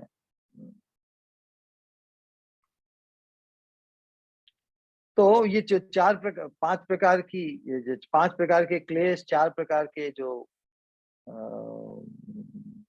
पाप हैं, है ना, जब हम साधन भक्ति जब अंगीकार करते हैं, चाहे वो प्रारंभ में वेदी भक्ति के रूप में आए, शास्त्र के शासन से आए, धार्मिक संस्कार को लेकर आए, वातावरण को लेकर आवे, है ना, घर के संस्कार बहुत धार्मिक होते, तो सहज ही शास्त्र में जो वचन है उसके साथ आर्ग्यूमेंट नहीं करते। ठीक है भाई, इतना करना चाहिए, हम करेंगे। तो किसी किसी का पूर्व संस्कार के कारण सहज ही भगवान में प्रीति बन जाती है। तो इसके कारण कहने का सार यही है कि जिन लोगों की आत्मा और उनका शरीर, मन, प्राण आदि सभी भगवान की भक्ति में लग गए हैं, यही है ना, उनके जीवन में ये जो क्लेशों को लेकर त्रास है, पापों को लेकर जो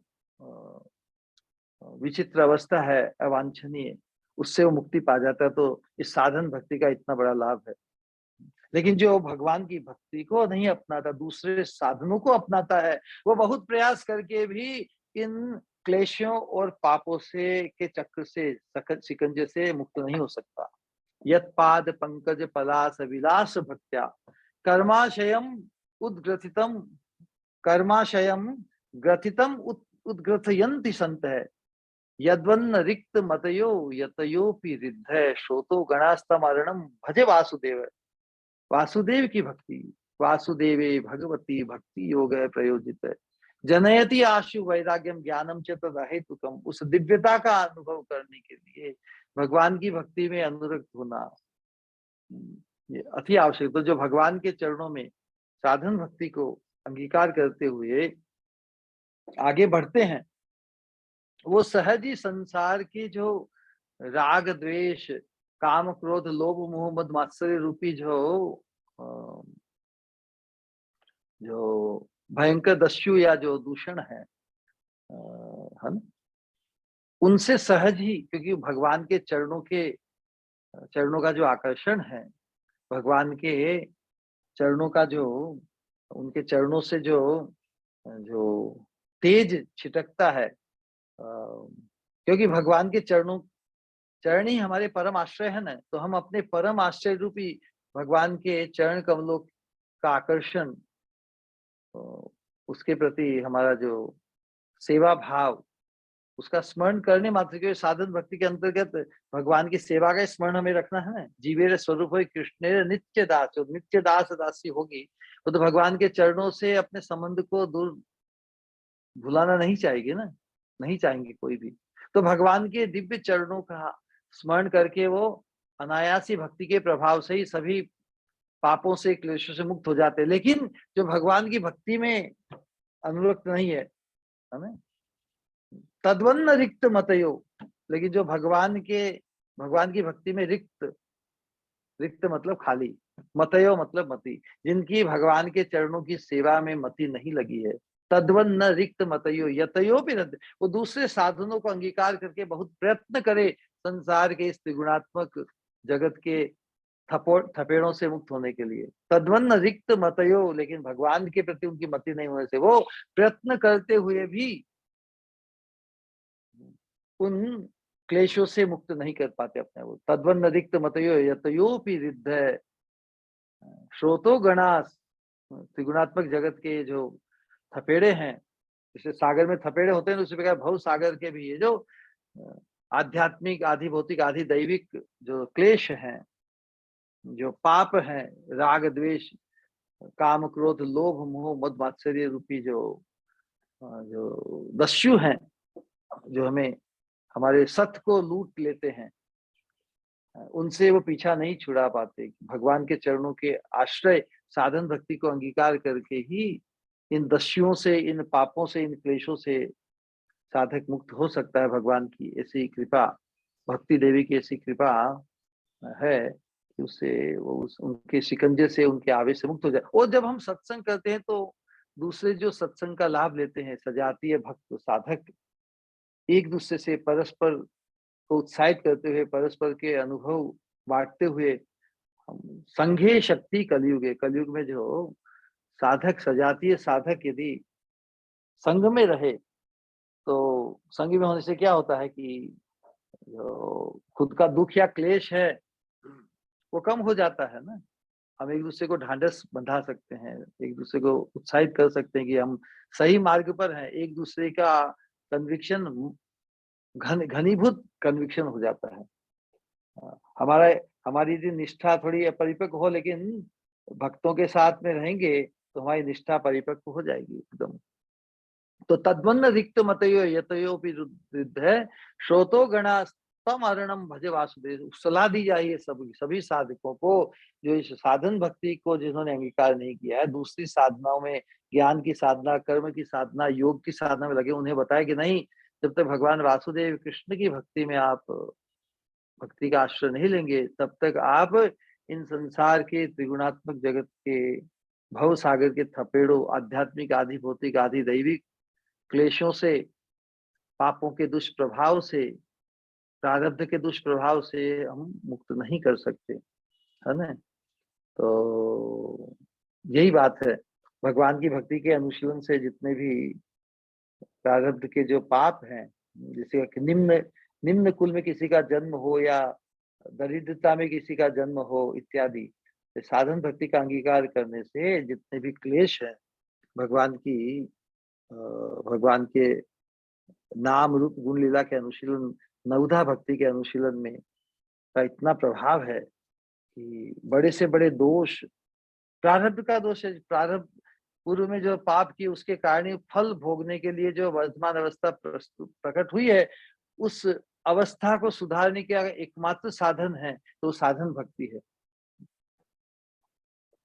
क्योंकि जो जो विधाता के विधाता है ना, जैसे विधाता मतलब संसार में जो शासक है ना, जैसे ब्रह्मा जी है, उन्होंने सब विधान किए, सभी के प्रारब्ध को प्रकट करते हैं, लेकिन वो ब्रह्मा जी भी जिन्होंने शासन बनाया है, वो भी उस प्रारब्ध के दोष से हमें मुक्त नहीं कर सकते। जो विधाता के विधाते हैं, जो परम विधाता भगवान श्री कृष्ण, उनकी भक्ति में आसक्त होने से विधाता का विधान भी टल जाता है। कितनी अद्भुत महिमा है इस साधन भक्ति की, है ना। तो विशेष रूप से प्रारब्ध का प्रारंभ जन्म से ही होता है ना। प्रारब्ध पाप या प्रारब्ध के कारण ही हमें जन्म मिलता है ना। प्रारब्ध की जकड़ से मुक्त होना मतलब ही भगवत धाम की प्राप्ति। जब प्रारब्ध दोष जड़ मूल से समाप्त हो जाएगा, तभी हम भगवान के पार्षदत्व को प्राप्त करने की योग्यता कृपा द्वारा वो प्राप्त होगी। तो जब तक प्रारब्ध रहेगा तब तक जन्म तो होगा ही ना हमारा। तो प्रारब्ध पाप ही इस देह का प्रारंभक है। तो किसी का जन्म चंडाल या नीच कुल में पैदा हुआ हो व्यक्ति, लेकिन उस प्रारब्ध का भोग किए बिना उस तब तक उसकी मुक्ति नहीं है। प्रारब्ध भोग भले कोई दूसरी साधना में निपुण होकर ब्रह्म ज्ञान को प्राप्त कर ले, योग सिद्धि को प्राप्त कर ले, है ना, लेकिन ब्रह्म ज्ञानी होकर भी, ज्ञान को प्राप्त होकर भी उसकी मुक्ति नहीं होती जब तक प्रारब्ध भोग नहीं होता। इस बात को समझना है। जिसने ज्ञान की साधना सिद्ध कर ली, तेलवत धारावत जिसका ब्रह्म चिंतन में उसने, तब तक जब तक वो प्रारब्ध नहीं भोगता तब तक उस पाप से उसकी निवृत्ति नहीं होती। और जब प्रारब्ध रूपी प्रारब्ध भोग लिया जाता है शरीर में, तब तक उसके शरीर का पात भी नहीं होता। तो मुक्त अवस्था को प्राप्त करके भी, ब्रह्म ज्ञान ब्रह्म ज्ञानी होकर भी, क्योंकि उस भगवान की कृपा को आकृष्ट करने वाली साधना उसके जीवन में नहीं आई, इसलिए ब्रह्म ज्ञानी होकर मुक्त मुक्त जीवन प्राप्त करके, मुक्त जीवन करने से अर्थात जिसका संसार के भोगों से उपरामता हो गए, जो भगवान संसार के भोगों के प्रति रजोगुण तमोगुण के राग देश काम क्रोध लोभ मोह मद मात्सर्य के आवेश से मुक्त हो गया है, लेकिन प्रारब्ध से तो नहीं छूटा, इसलिए उसे भी उस प्रारब्ध को भोगे बिना उसकी मुक्ति नहीं हो पाती। लेकिन भक्ति की साधना अलग है। यद ब्रह्म साक्षात् कृति निष्ठयापि विनाश मायाति विना न भोगै उपैति नाम स्फुरणेन तत्ते प्रारब्ध कर्मेति विरौति वेद। तो प्रारब्ध कर्म के, प्रारब्ध पाप के दोष भी जो भगवान के नाम के अनुशीलन, उपैति नाम स्फुरणेन तत्ते, भगवान के नाम की स्फूर्ति होने से ही उसके जीवन का जो प्रारब्ध बंधन है, प्रारब्ध का दोष है, वो भी समाप्त हो जाता है। ऐसा वेद कहते हैं। भगवान के आश्रित नाम अनुशीलन करना था, भगवान के आश्रय को अंगीकार करना, भगवान के चरणारविंद को, भगवान के आश्रय को अंगीकार किए बिना दूसरे सिद्ध ज्ञानी भी प्रारब्ध कर्म के भोग से नहीं बच सकते। देखिए जो भक्ति साधना में आते हैं, वो प्रारब्ध जीते जी ही उसका प्रारब्ध समाप्त हो जाता है, उसे दिव्य अनुभूति प्राप्त हो जाती है ना। तो समय आज इतना ही। और अब जो गुण है क्लेशों का तो परिचित, अब जो भगवान की भक्ति में प्रतिष्ठित होने से जो गुण है उनका भी थोड़ा निरूपण कर ले, थोड़ा समय है ना। तो भगवान जो भक्ति साधक हैं, वो जो भक्ति का जो लक्षण, जो भक्ति की परिभाषा के रूप में है ना कि ऋषिकेण ऋषिकेश सेवनम भक्तिर उच्यते, सर्वोपाधि विनिर्मुक्तम तत्परत्वेन निर्मलम ऋषिकेण ऋषिकेश। जो बताया कि भक्ति के अनुशीलन से जो दुखजनक जो विषय होते हैं उनके प्रति तो हमारी वितृष्णा हो जाती है, और भगवान के विषय में हमारी तृष्णा जागृत हो जाती है। भक्ति साधकों की जो इंद्रिया है, इंद्रियों के द्वारा भगवान के नाम रूप गुण लीला का जो अनुशीलन होता है, जो भगवान के चरणारविंद में जो आकर्षण उत्पन्न होता है, उसकी जो तृष्णा संसार के संबंध से होती है, वही तृष्णा अब भगवान के चरणारविंद की प्राप्ति, भगवान के चरणारविंद की सेवा प्राप्ति के लिए वो तृष्णा जागृत हो जाती है। भगवान के चरणों में उसकी तृष्णा केंद्रीभूत हो जाती है। तो तब किससे हुआ ये? भक्ति देवी की कृपा से, है ना। तो जब इतनी रिलीफ मिल जाती है क्लेशों से, विडंबनाओं से, पापों के दोषों से, तो फिर साथ ही साथ में जो दिव्य गुण है वो भी प्रकाशित होने लगते हैं साधक के जीवन में। भक्ति देवी की कृपा से साधकों का चित्त अब कृष्ण आनुकूल्य की भावना से पूर्ण होने पर एक जैसे उसका जो चित्त है, उसका अंतःकरण एक मंदिर की तरह। मंदिर में कौन विराजित होते हैं? ठाकुर जी ना, ठाकुर जी की। इसलिए मंदिर में दिव्यता का भाव, त्रिगुणात्मक आवेश से मुक्त होता है जब व्यक्ति मंदिर जाता है। भगवान के सामने तो सब अपनी अपनी जो चंचलता है, अपनी जो चतुरता है, अपनी जो कपटता है, वो सहज ही उसको ओपन कर देता है। वो चाहता है कि यदि मेरे अज्ञानी होकर भी, अज्ञान की अवस्था में जब मंदिर जाता है तो उसकी बुद्धि में भगवान से ही मांगता है, भगवान मैं जो कर रहा हूँ वो सही है ना। यदि कुछ उसमें दोष है या जो बाधाएं आ रही है उसका निराकरण करिए। तो भगवान के सामने आने से व्यक्ति क्या होता है कि जो त्रिगुणात्मक प्रभाव है उसके जीवन में, प्रारब्ध को लेकर, कर्म दोष को लेकर, उसमें उससे शांति मिलती है।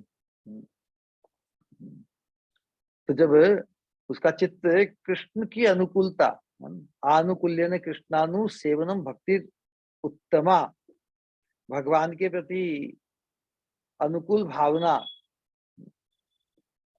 आने से, तो मंदिर में जाके हमारी भी अनुकूल भावना आती है ना।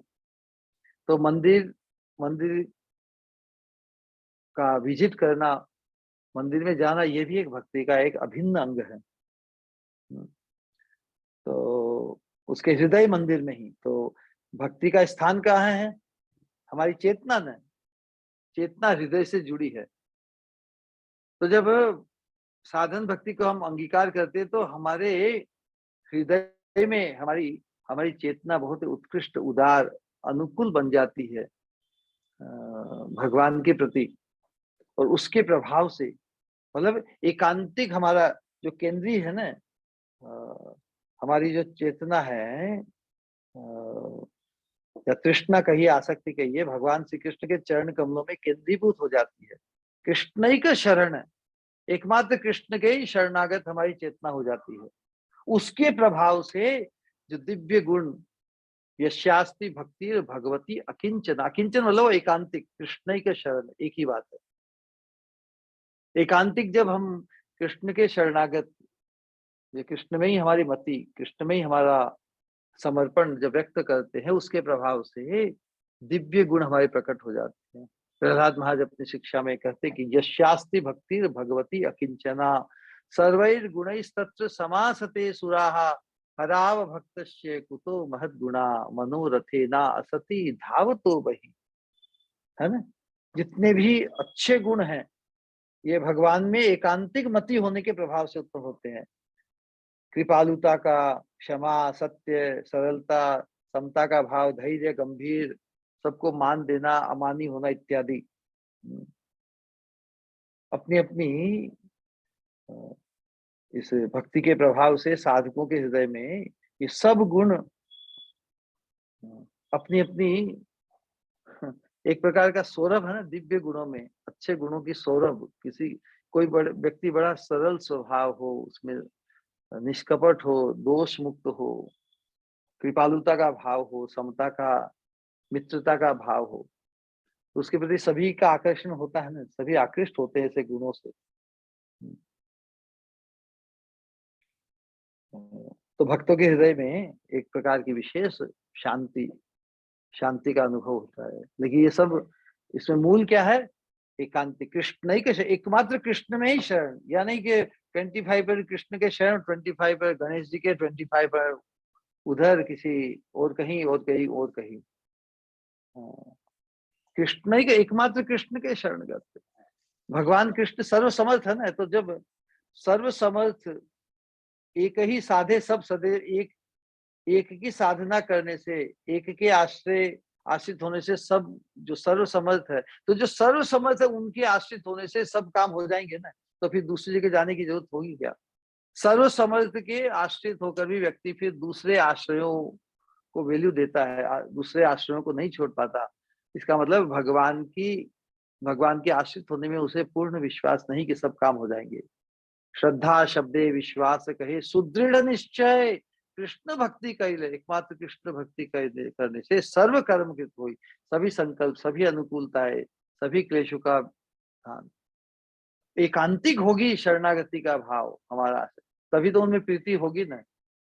प्रीति ऐसी चीज है, वो एकांतिक है। एक साथ दो व्यक्तियों में हमारी प्रीति नहीं हो सकती। उसी प्रकार जो परमार्थ की सिद्धि भी एकांतिक एकांतिक गति, तीव्र गति, तीव्रेण भक्ति योगेन यजेत पुरुषः परम। तो इसीलिए भागवत में जो प्रहलाद महाराज बता रहे हैं कि जो एकांतिक यशास्ति भक्ति भगवती अकिंचन, अकिंचन मतलब वही शुद्ध भक्ति, जिनके लिए भगवान ही एकमात्र जिनकी संपत्ति, उसे अकिंचन करते हैं। तो जिनका संबंध एकमात्र भगवान से है, आत्मीय संबंध जिसका हो जाता है साधन भक्ति, शुद्ध प्रेम भक्ति के मार्ग में, तो जो अकिंचना भक्ति को प्राप्त है सत्संग के प्रभाव, सत्संग में हम यही सुनते हैं ना इसे, कि हमें एकांतिक भाव से भगवान कृष्ण के चरणारविंद से, युगल राधा कृष्ण के चरणारविंद में हमें सेवा में अनुरक्ति पानी है। तो ऐसी अनुरक्ति के संकल्प के साथ जो साधन भक्ति में आगे बढ़ता है, उसके जीवन में सर्वई गुण तत्व समासते सुरहा, जितने भी है ना, सभी सुरा, सुरा करने से देवता या उन्नत गुण, समस्त देवता धर्म ज्ञान आदि संपूर्ण सद्गुणों के साथ सदा निवास करते हैं। तो उनकी जब देवता जो भगवान के दूत हैं, है ना, तो वो तो भगवान के ही अनुकूल रहते हैं ना। तो उनमें भगवान के अनुकूल होने के, देवता की परिभाषा ही है जो विष्णु के आश्रित है वो देवता कहलाए, और जो विष्णु के विपरीत है वो दानव कहलाए। तो जो भगवान के आश्रित या भगवान के अनुकूल होने के कारण, जिन्होंने भगवान के आश्रय और रक्षा कवच को धारण किया है, तो उनके जीवन में सहज ही अच्छे गुण प्रकाशित होते हैं। उसी प्रकार जो भगवान की भक्ति को अंगीकार करते हैं, एकांतिक भक्ति को, उनके जीवन में भी अच्छे गुण प्रकाशित हो जाते हैं। वो फिर नाना प्रकार के संकल्प करके, है ना, संकल्प एक ही करना है, एकांतिक कृष्ण भक्ति, एकांतिक भगवान के चरणारविंद में आसक्ति लानी है। यही एकमात्र संकल्प, यही एकमात्र स्पृहा, यही एकमात्र प्रार्थना कि भगवान हमारी चित्तवृत्ति आपके चरणारविंद में लोलुप हो, आपके चरणारविंद में अनुरक्त हो, आपकी प्रीतिमय स्मृति, आपके चरणों की प्रीतिमय स्मृति हमारे जीवन में दिन रात बनी रहे। ऐसी प्रार्थना हमारी होगी तो फिर हम यथार्थ में वैष्णव कहलाएंगे। और वैष्णव के हृदय में ये सभी सद्गुण प्रकाशित होते हैं। चैतन्य चैतामृत में चैतन्य महाप्रभु जो सनातन गोस्वामी को शिक्षा देते हैं, उसके अंतर्गत गुणों का निरूपण किया गया है। तो उन गुणों का निरूपण यही है कि कृपालु अकृत द्रोह सत्य सार सम, निर्दोष वदान्य मृदु शुचि अकिंचन, सर्वोपकारक शांत कृष्णैक शरण अकाम अनिह स्थिर विजित षड्गुण मित भूक अप्रमत्त मानद अमानी गंभीर करुण मैत्र कवि दक्ष मौनी। कोई गिनना चाहे तो हम 3 बार इसको हम रिपीट करेंगे। इसको इसमें 26 गुण गिनाए हैं, सभी का अर्थ स्पष्ट है। इन 26 गुणों में एक मुख्य गुण है, उस मुख्य गुण के कारण ही बाकी दूसरे गुण भी प्रकट हुए हैं। तो पकड़ना वो मुख्य गुण कौन सा है जिसके प्रभाव से, लेकिन जो मुख्य गुण यदि किसी के जीवन में नहीं आया हो, तो भले वो दिखने में महात्मा हो, कोई स्वामी हो, कोई भी हो, लेकिन मुख्य गुण उसके जीवन में नहीं है, तो बाकी जो जो दूसरे गुण दिखते हैं उनमें साधुता के, वो धोखा देने वाले हैं। क्योंकि उनसे प्रभावित होकर हम फिर एकांतिक भगवत भक्ति से च्युत रह सकते हैं, है ना। हम किसी को यदि श्रेष्ठ मान लेवें, श्रेष्ठता की परिभाषा वही है जो भगवान का एकांतिक भक्त है, वही श्रेष्ठ है, वही महात्मा है। भगवान ने महात्मा की परिभाषा वही दी है, सम्यक व्यवस्थित हो। भजते माम अनन्य भाग साधु रेव मंतव्य। जो अनन्य भाव से मेरा भजन करता है वही साधु है। तो साधु दिखने वाले तो अनेक साधक दिखते हैं ना, लेकिन वो अनन्य भाव से यदि कृष्ण के शरणागत, कृष्ण भजन परायण नहीं है, तो उसे साधु नहीं कर सकते। उनमें दूसरे गुणों से आकृष्ट होकर हम भी भगवान की भक्ति बनने से वंचित हो सकते हैं। तो कृपालु अकृत द्रोह सत्य सार सम निर्दोष वदान्य। कृपालु अकृत द्रोह, कृपालु का सहज है, अकृत द्रोह मतलब किसी के साथ उसका विरोध नहीं है, अकृत द्रोह है, किसी के साथ द्रोह नहीं करता, इसलिए अकृत द्रोह है। कृपालु अकृत द्रोह है, सत्य सार, जिसके जीवन में सत्यता का सार, जो सत्य से विचलित नहीं होता। शास्त्रों में कहा ना कि सबसे बड़ी तपस्या क्या है, कहा कि साच बराबर तप नहीं। हमने बुजुर्गों से सुना है बचपन में, साच बराबर तप नहीं और झूठ बराबर पाप, जाके हृदय साच है ताके हृदय आप। भगवान तो सत्य को, जिसके जीवन में सत्य ही सार है, सत्य ही एसेंस, जो सत्य से नहीं घटित, लेकिन सत्य का पालन अर्थात किस लिए, है ना। तो धर्म की रक्षार्थ सत्य, जिस प्रकार कहते कि धर्म का मूल क्या है, धर्म का मूल है दया, दया धर्म का मूल है, और पाप मूल अभिमान। धर्म का पालन करते हुए यदि मतलब दया, धर्म का मूल क्या है, दया। यदि दया की हानि हो, यहाँ पे निर्दयता जहां पे प्रकाशित हो,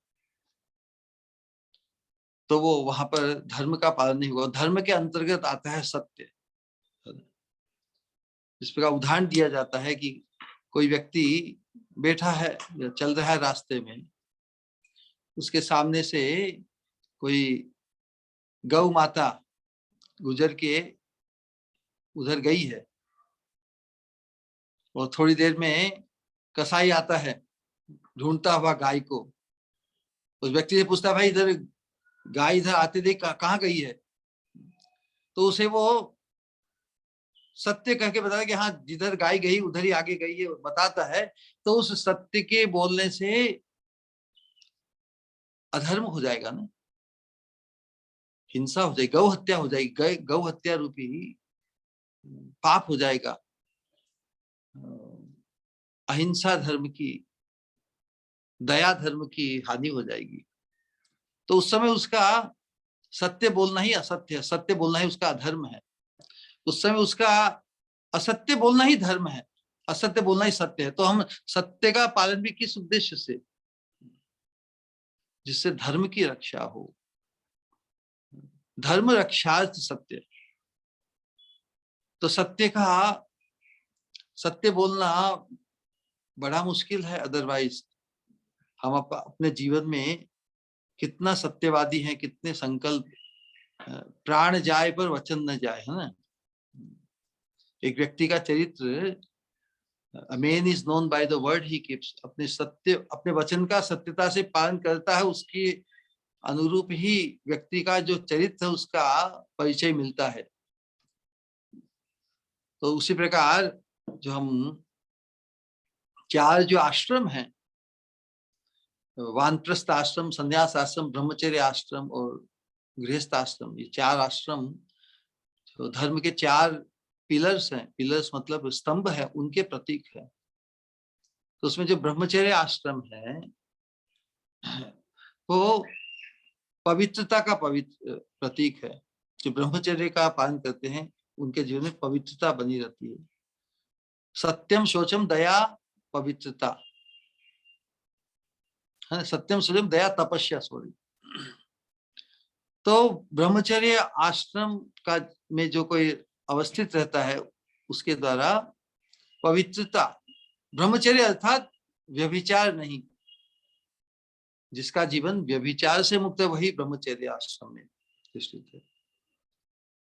उसी प्रकार जो संन्यास आश्रम है, संन्यास आश्रम का प्रतीक है सत्यवादिता, सत्य सार। सन्यासी समाज में गुरुवत होते हैं ना। यद्यद आचरति श्रेष्ठ तत्ततेवे तरुजन स यत् प्रमाणम कुरुते लोकस्तद अनुवर्तते। श्रेष्ठ व्यक्ति जिसे आदर्श माने, श्रेष्ठ व्यक्ति जो वचन बोले तो बाकी सब लोग उन्हीं को आदर्श मानकर उसका पालन करते हैं। इसे सन्यासी के लिए उसका जो वचन है वही उसका प्रमाण है।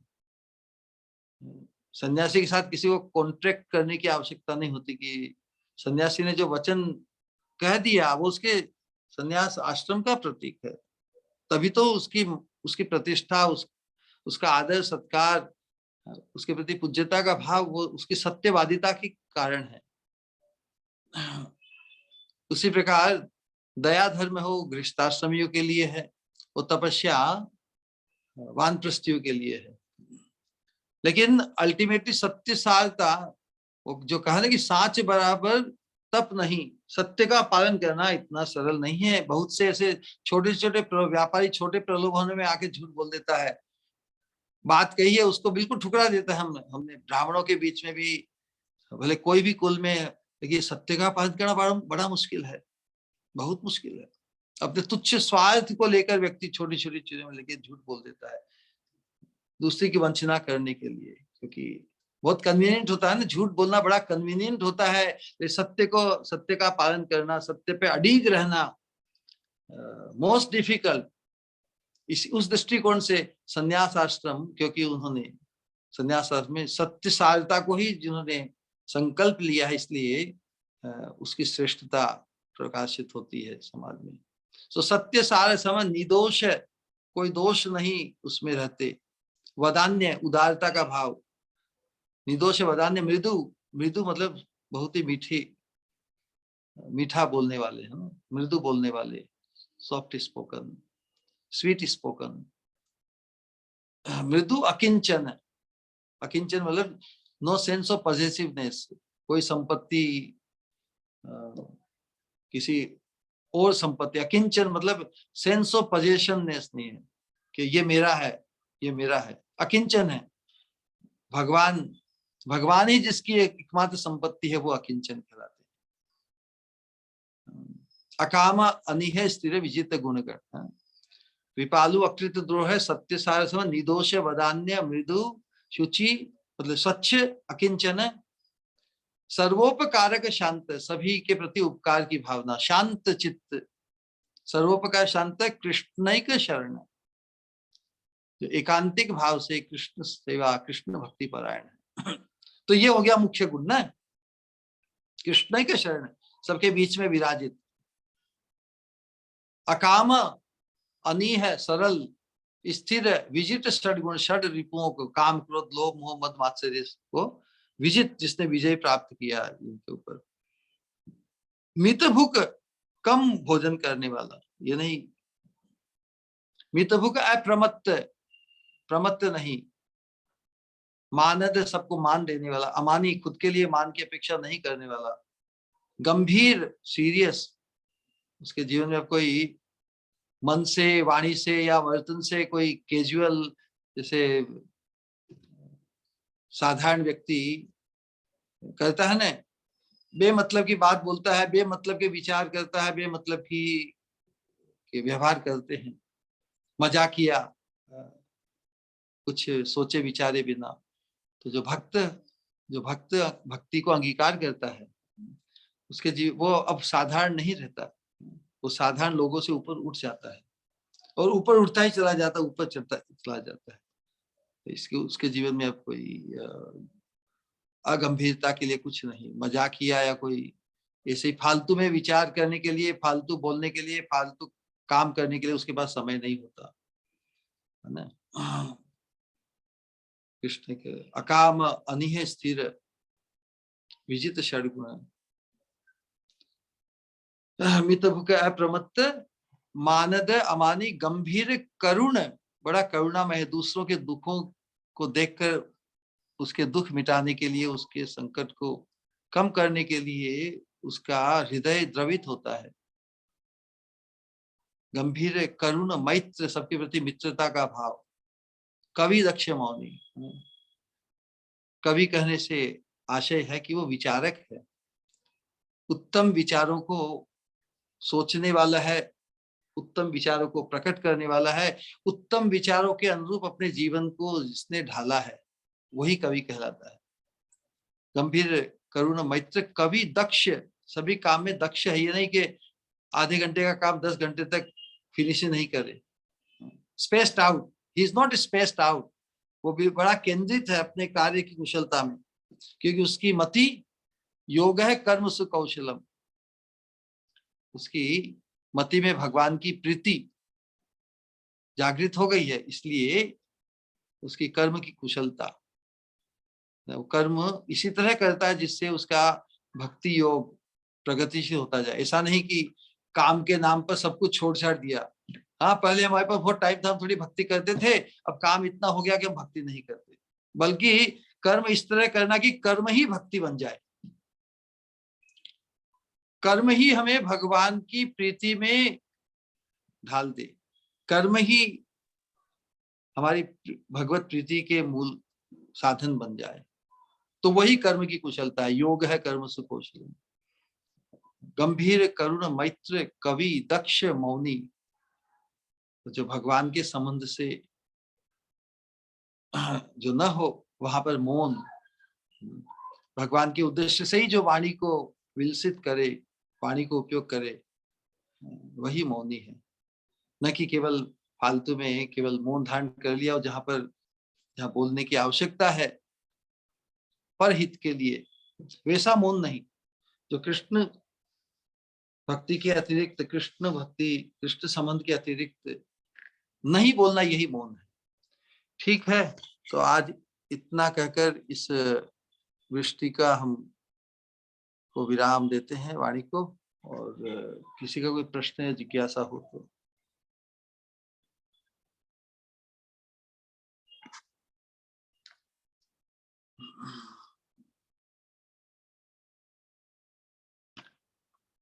हरे कृष्णा। प्रणाम श्री गुरु। हरे कृष्ण।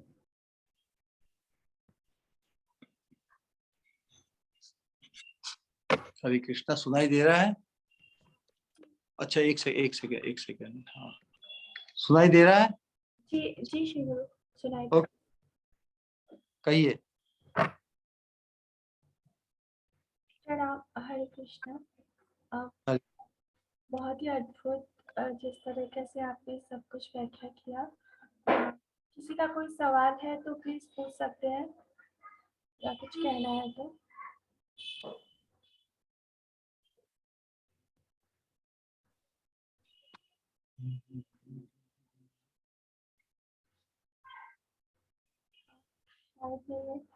श्री गुरु, मेरा एक सवाल था, जो आपने वो 5 क्लेशों के बारे में कहा, उसमें अविद्या, उसके बाद अभिनिवेश, अभिनिवेश का क्या हुआ उसका मतलब, थोड़ा सा क्लियर। अभिनिवेश मतलब इस शरीर में जो आसक्ति है ना, तो आसक्ति है तो उस शरीर की रक्षा करने में बड़ा ही ध्यान, बड़ा ही आवेश कि शरीर नष्ट नहीं हो जाए। मतलब शरीर नष्ट तो कब होगा, मृत्यु से ही होगा। तो मृत्यु का भय ही अन्यथा अभिनिवेश। मृत्यु का सूक्ष्म में परिभाषा, मृत्यु के भय से जो आक्रांत है वही अभिनिवेश है। तो जिसके जीवन में भक्ति फलीभूत नहीं हुई है उसके जीवन में ही वो क्लेश बना रहेगा। लेकिन जिसके जीवन में भक्ति अनुष्ठित हो गए वो तो उसके लिए मृत्यु तो आई मधुर मिलन की बेला, उस रूप में अनुभव करेगा। राधा कृष्ण प्राण मोर जुगल किशोर, जीवने मरणे गति आर नहीं मोर। जीते हुए भी राधा कृष्ण के चरणारविंद की सेवा हमारी गति है, और मरने पर भी हमें वहीं जाना है। दोनों अवस्था में जिसकी एक गति हो जाए, एक लक्ष्य हो जाए, जीते हुए या मरते हुए, वही मुक्त पुरुष है यथार्थ में। हम यहाँ पर जीने की भी हमारी कोई स्पृहा नहीं यदि भगवान की भक्ति के निमित्त न हो, और मरने से भी हमें पीछे हट नहीं यदि भगवान की भक्ति के लिए मरना भी पड़े, संसार को छोड़ना भी पड़े। इसीलिए हमें हर अवस्था में हर समय इस सूत्र को अपनाना है। राधा कृष्ण प्राण मोर जुगल किशोर, जीवने मरणे गति आर नाही मोर। तो फिर मृत्यु का भय नहीं होगा कि मरना भी उन्हीं के लिए है, जीना भी उन्हीं के लिए है। वो ये जब तक यहाँ रखे तब भी उन्हीं के लिए जीना है, यदि यहाँ से निकाले हमें तो उन्हीं के पास जाना है ना। तो भगवत प्राप्ति भी वास्तव में साक्षात भगवत प्राप्ति तो इस देह के पात के बाद में ही होगी ना। तो जो भगवान का सानिध्य चाहता है, जो भगवान का संगी बनना चाहता है, उसे मृत्यु का कहाँ भय, कि मृत्यु तो भगवान के अंकुश में है ना। भगवान जब इच्छा करे, भगवान जब चाहे हमें मृत्यु दे, उनके किए हम सब उनका सब न्याय हमें स्वीकार है, कोई पीछे हट नहीं, कोई कंप्लेन नहीं। सही बात नहीं? तो मृत्यु का भय यही अभिनिवेश है। अविद्या, अभिनिवेश, राग, द्वेष, और एक लास्ट वाला क्या था? स्मिता, अस्मिता, अस्मिता।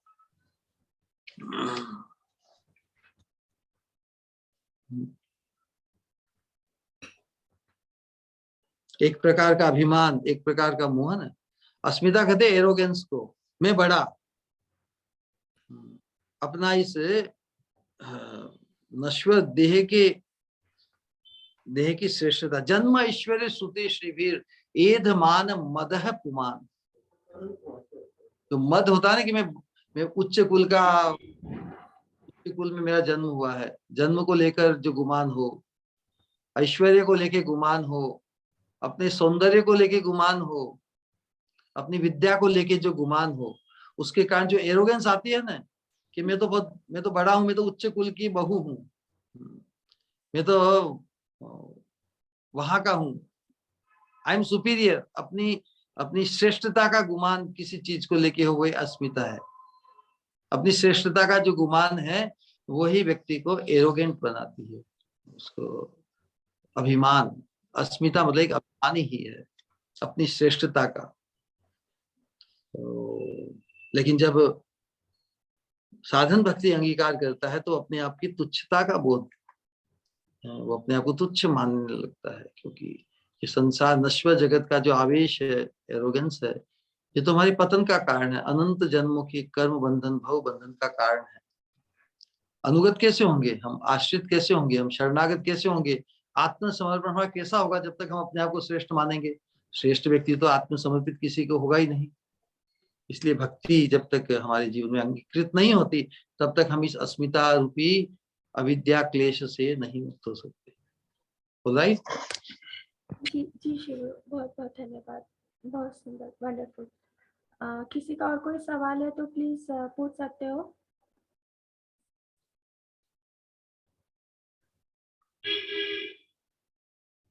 All right, time is up. मुझे कुछ कहना है, कहूँ? कहो।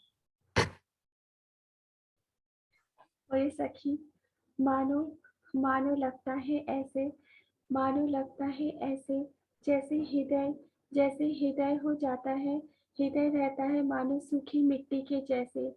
जब जब कहते हैं मेरे श्री गुरु, मानो वो अमृत रूपी बारिश की तरह हृदय को सिंचित कर देता है।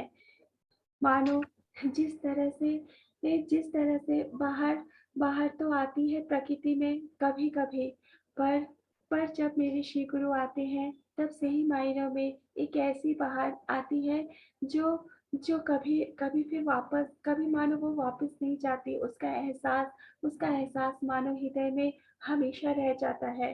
जिस तरह से आज भी जो जो वर्णन किया हर एक चीज का, जिस तरह से कि मानो मानो कहता है, पूछ रहा है हृदय कि कैसे छूटे संसार की तृष्णा, कैसे ये संसार की तृष्णा बदल जाए भगवान की चरणों की पिपाशा में, कैसे छूटे असत से आसक्ति और कैसे होए सत में आसक्ति हृदय। शरीर में जो अटका है, जो बना है, यह शरीर मल मूत्र हृदय और मेद से न जाने कैसी चीजों से कैसे छूटे इससे आसक्ति। मानो कैसे जो क्लेश और पाप से भरा हुआ ये हृदय है, कैसे मुक्त होकर उसमें बहे प्रेम की गंगा।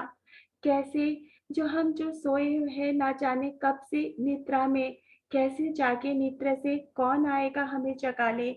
मानो इन सब सवालों का एक ही जवाब मिलता है। हाँ, इन सब सवालों का एक ही जवाब मिलता है, जो जिनका हृदय है भरा हुआ प्रेम से, जिनके हृदय में है विद्यमान श्री राधे श्याम का प्रेम, जिनके हृदय इन सभी जो दैविक गुण अभी श्री गुरु ने जो कहा, जिन सबों के बारे में, जो मानो और जो हर एक चीज जिनमें प्रकाशित होता है, जैसे मानो जिनके आते ही मानो कि ऐसा लगता है कि अंधेरा मिटने को होता है और उजाला मानो चारों तरफ फैल जाता है। हाँ, सही समझा आपने महत पुरुष, यानी कि मेरे श्री गुरु। जब जब होती है श्री गुरु चरण में रति, जब हृदय में होता है एहसास कि यही है वो जो इन सब चीजों से मानो हमें दूर करके मानो जो सत्य है, मानो भगवान के चरणों में जो रति है, वो उनका एहसास जहाँ हमें हो सकता है। हाँ, भगवान स्वयं ही तो आते हैं श्री गुरु रूप में ये एहसास करवाने, इन सभी चीजों से, इन सभी क्लेशों से, इन सभी पापों से मुक्त होकर, ताकि हृदय में उनके प्रति प्रेम की धारा बह सके।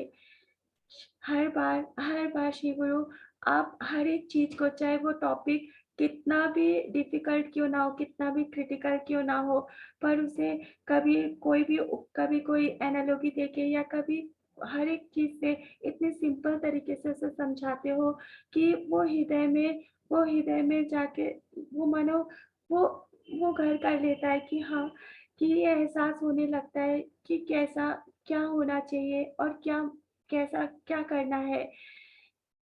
हर एक बात के लिए धन्यवाद शब्द हमेशा सफिशिएंट नहीं होता, पर श्री गुरु हर बात के लिए आपका कोटि कोटि धन्यवाद, प्रणाम। हरे कृष्ण।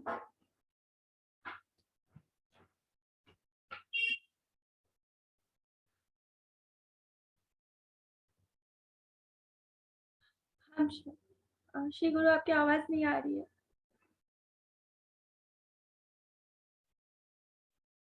ओ प्रेमानंदे हरि हरि बोल। हम सब 3 बार प्रियता और पूज्यता के भाव से हरे कृष्ण महामंत्र का उच्चारण करेंगे हमारे श्री गुरु के सम्मान में। हरे कृष्णा कृष्ण कृष्ण हरे हरे, हरे राम हरे राम।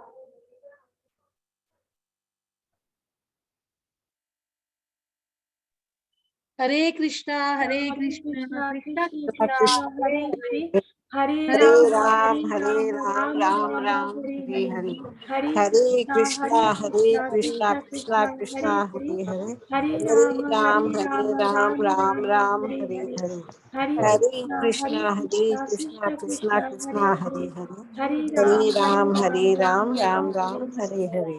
फिर जैसे कहिए परम पूज्य भक्ति गोविंद महाराज जी की जय जय जय जय जय जय। जय निताय गौर। प्रणाम श्री गुरु प्रणाम। हरि हरि प्रणाम बोल। श्री गुरु। हरे हरे कृष्ण। कृष्ण।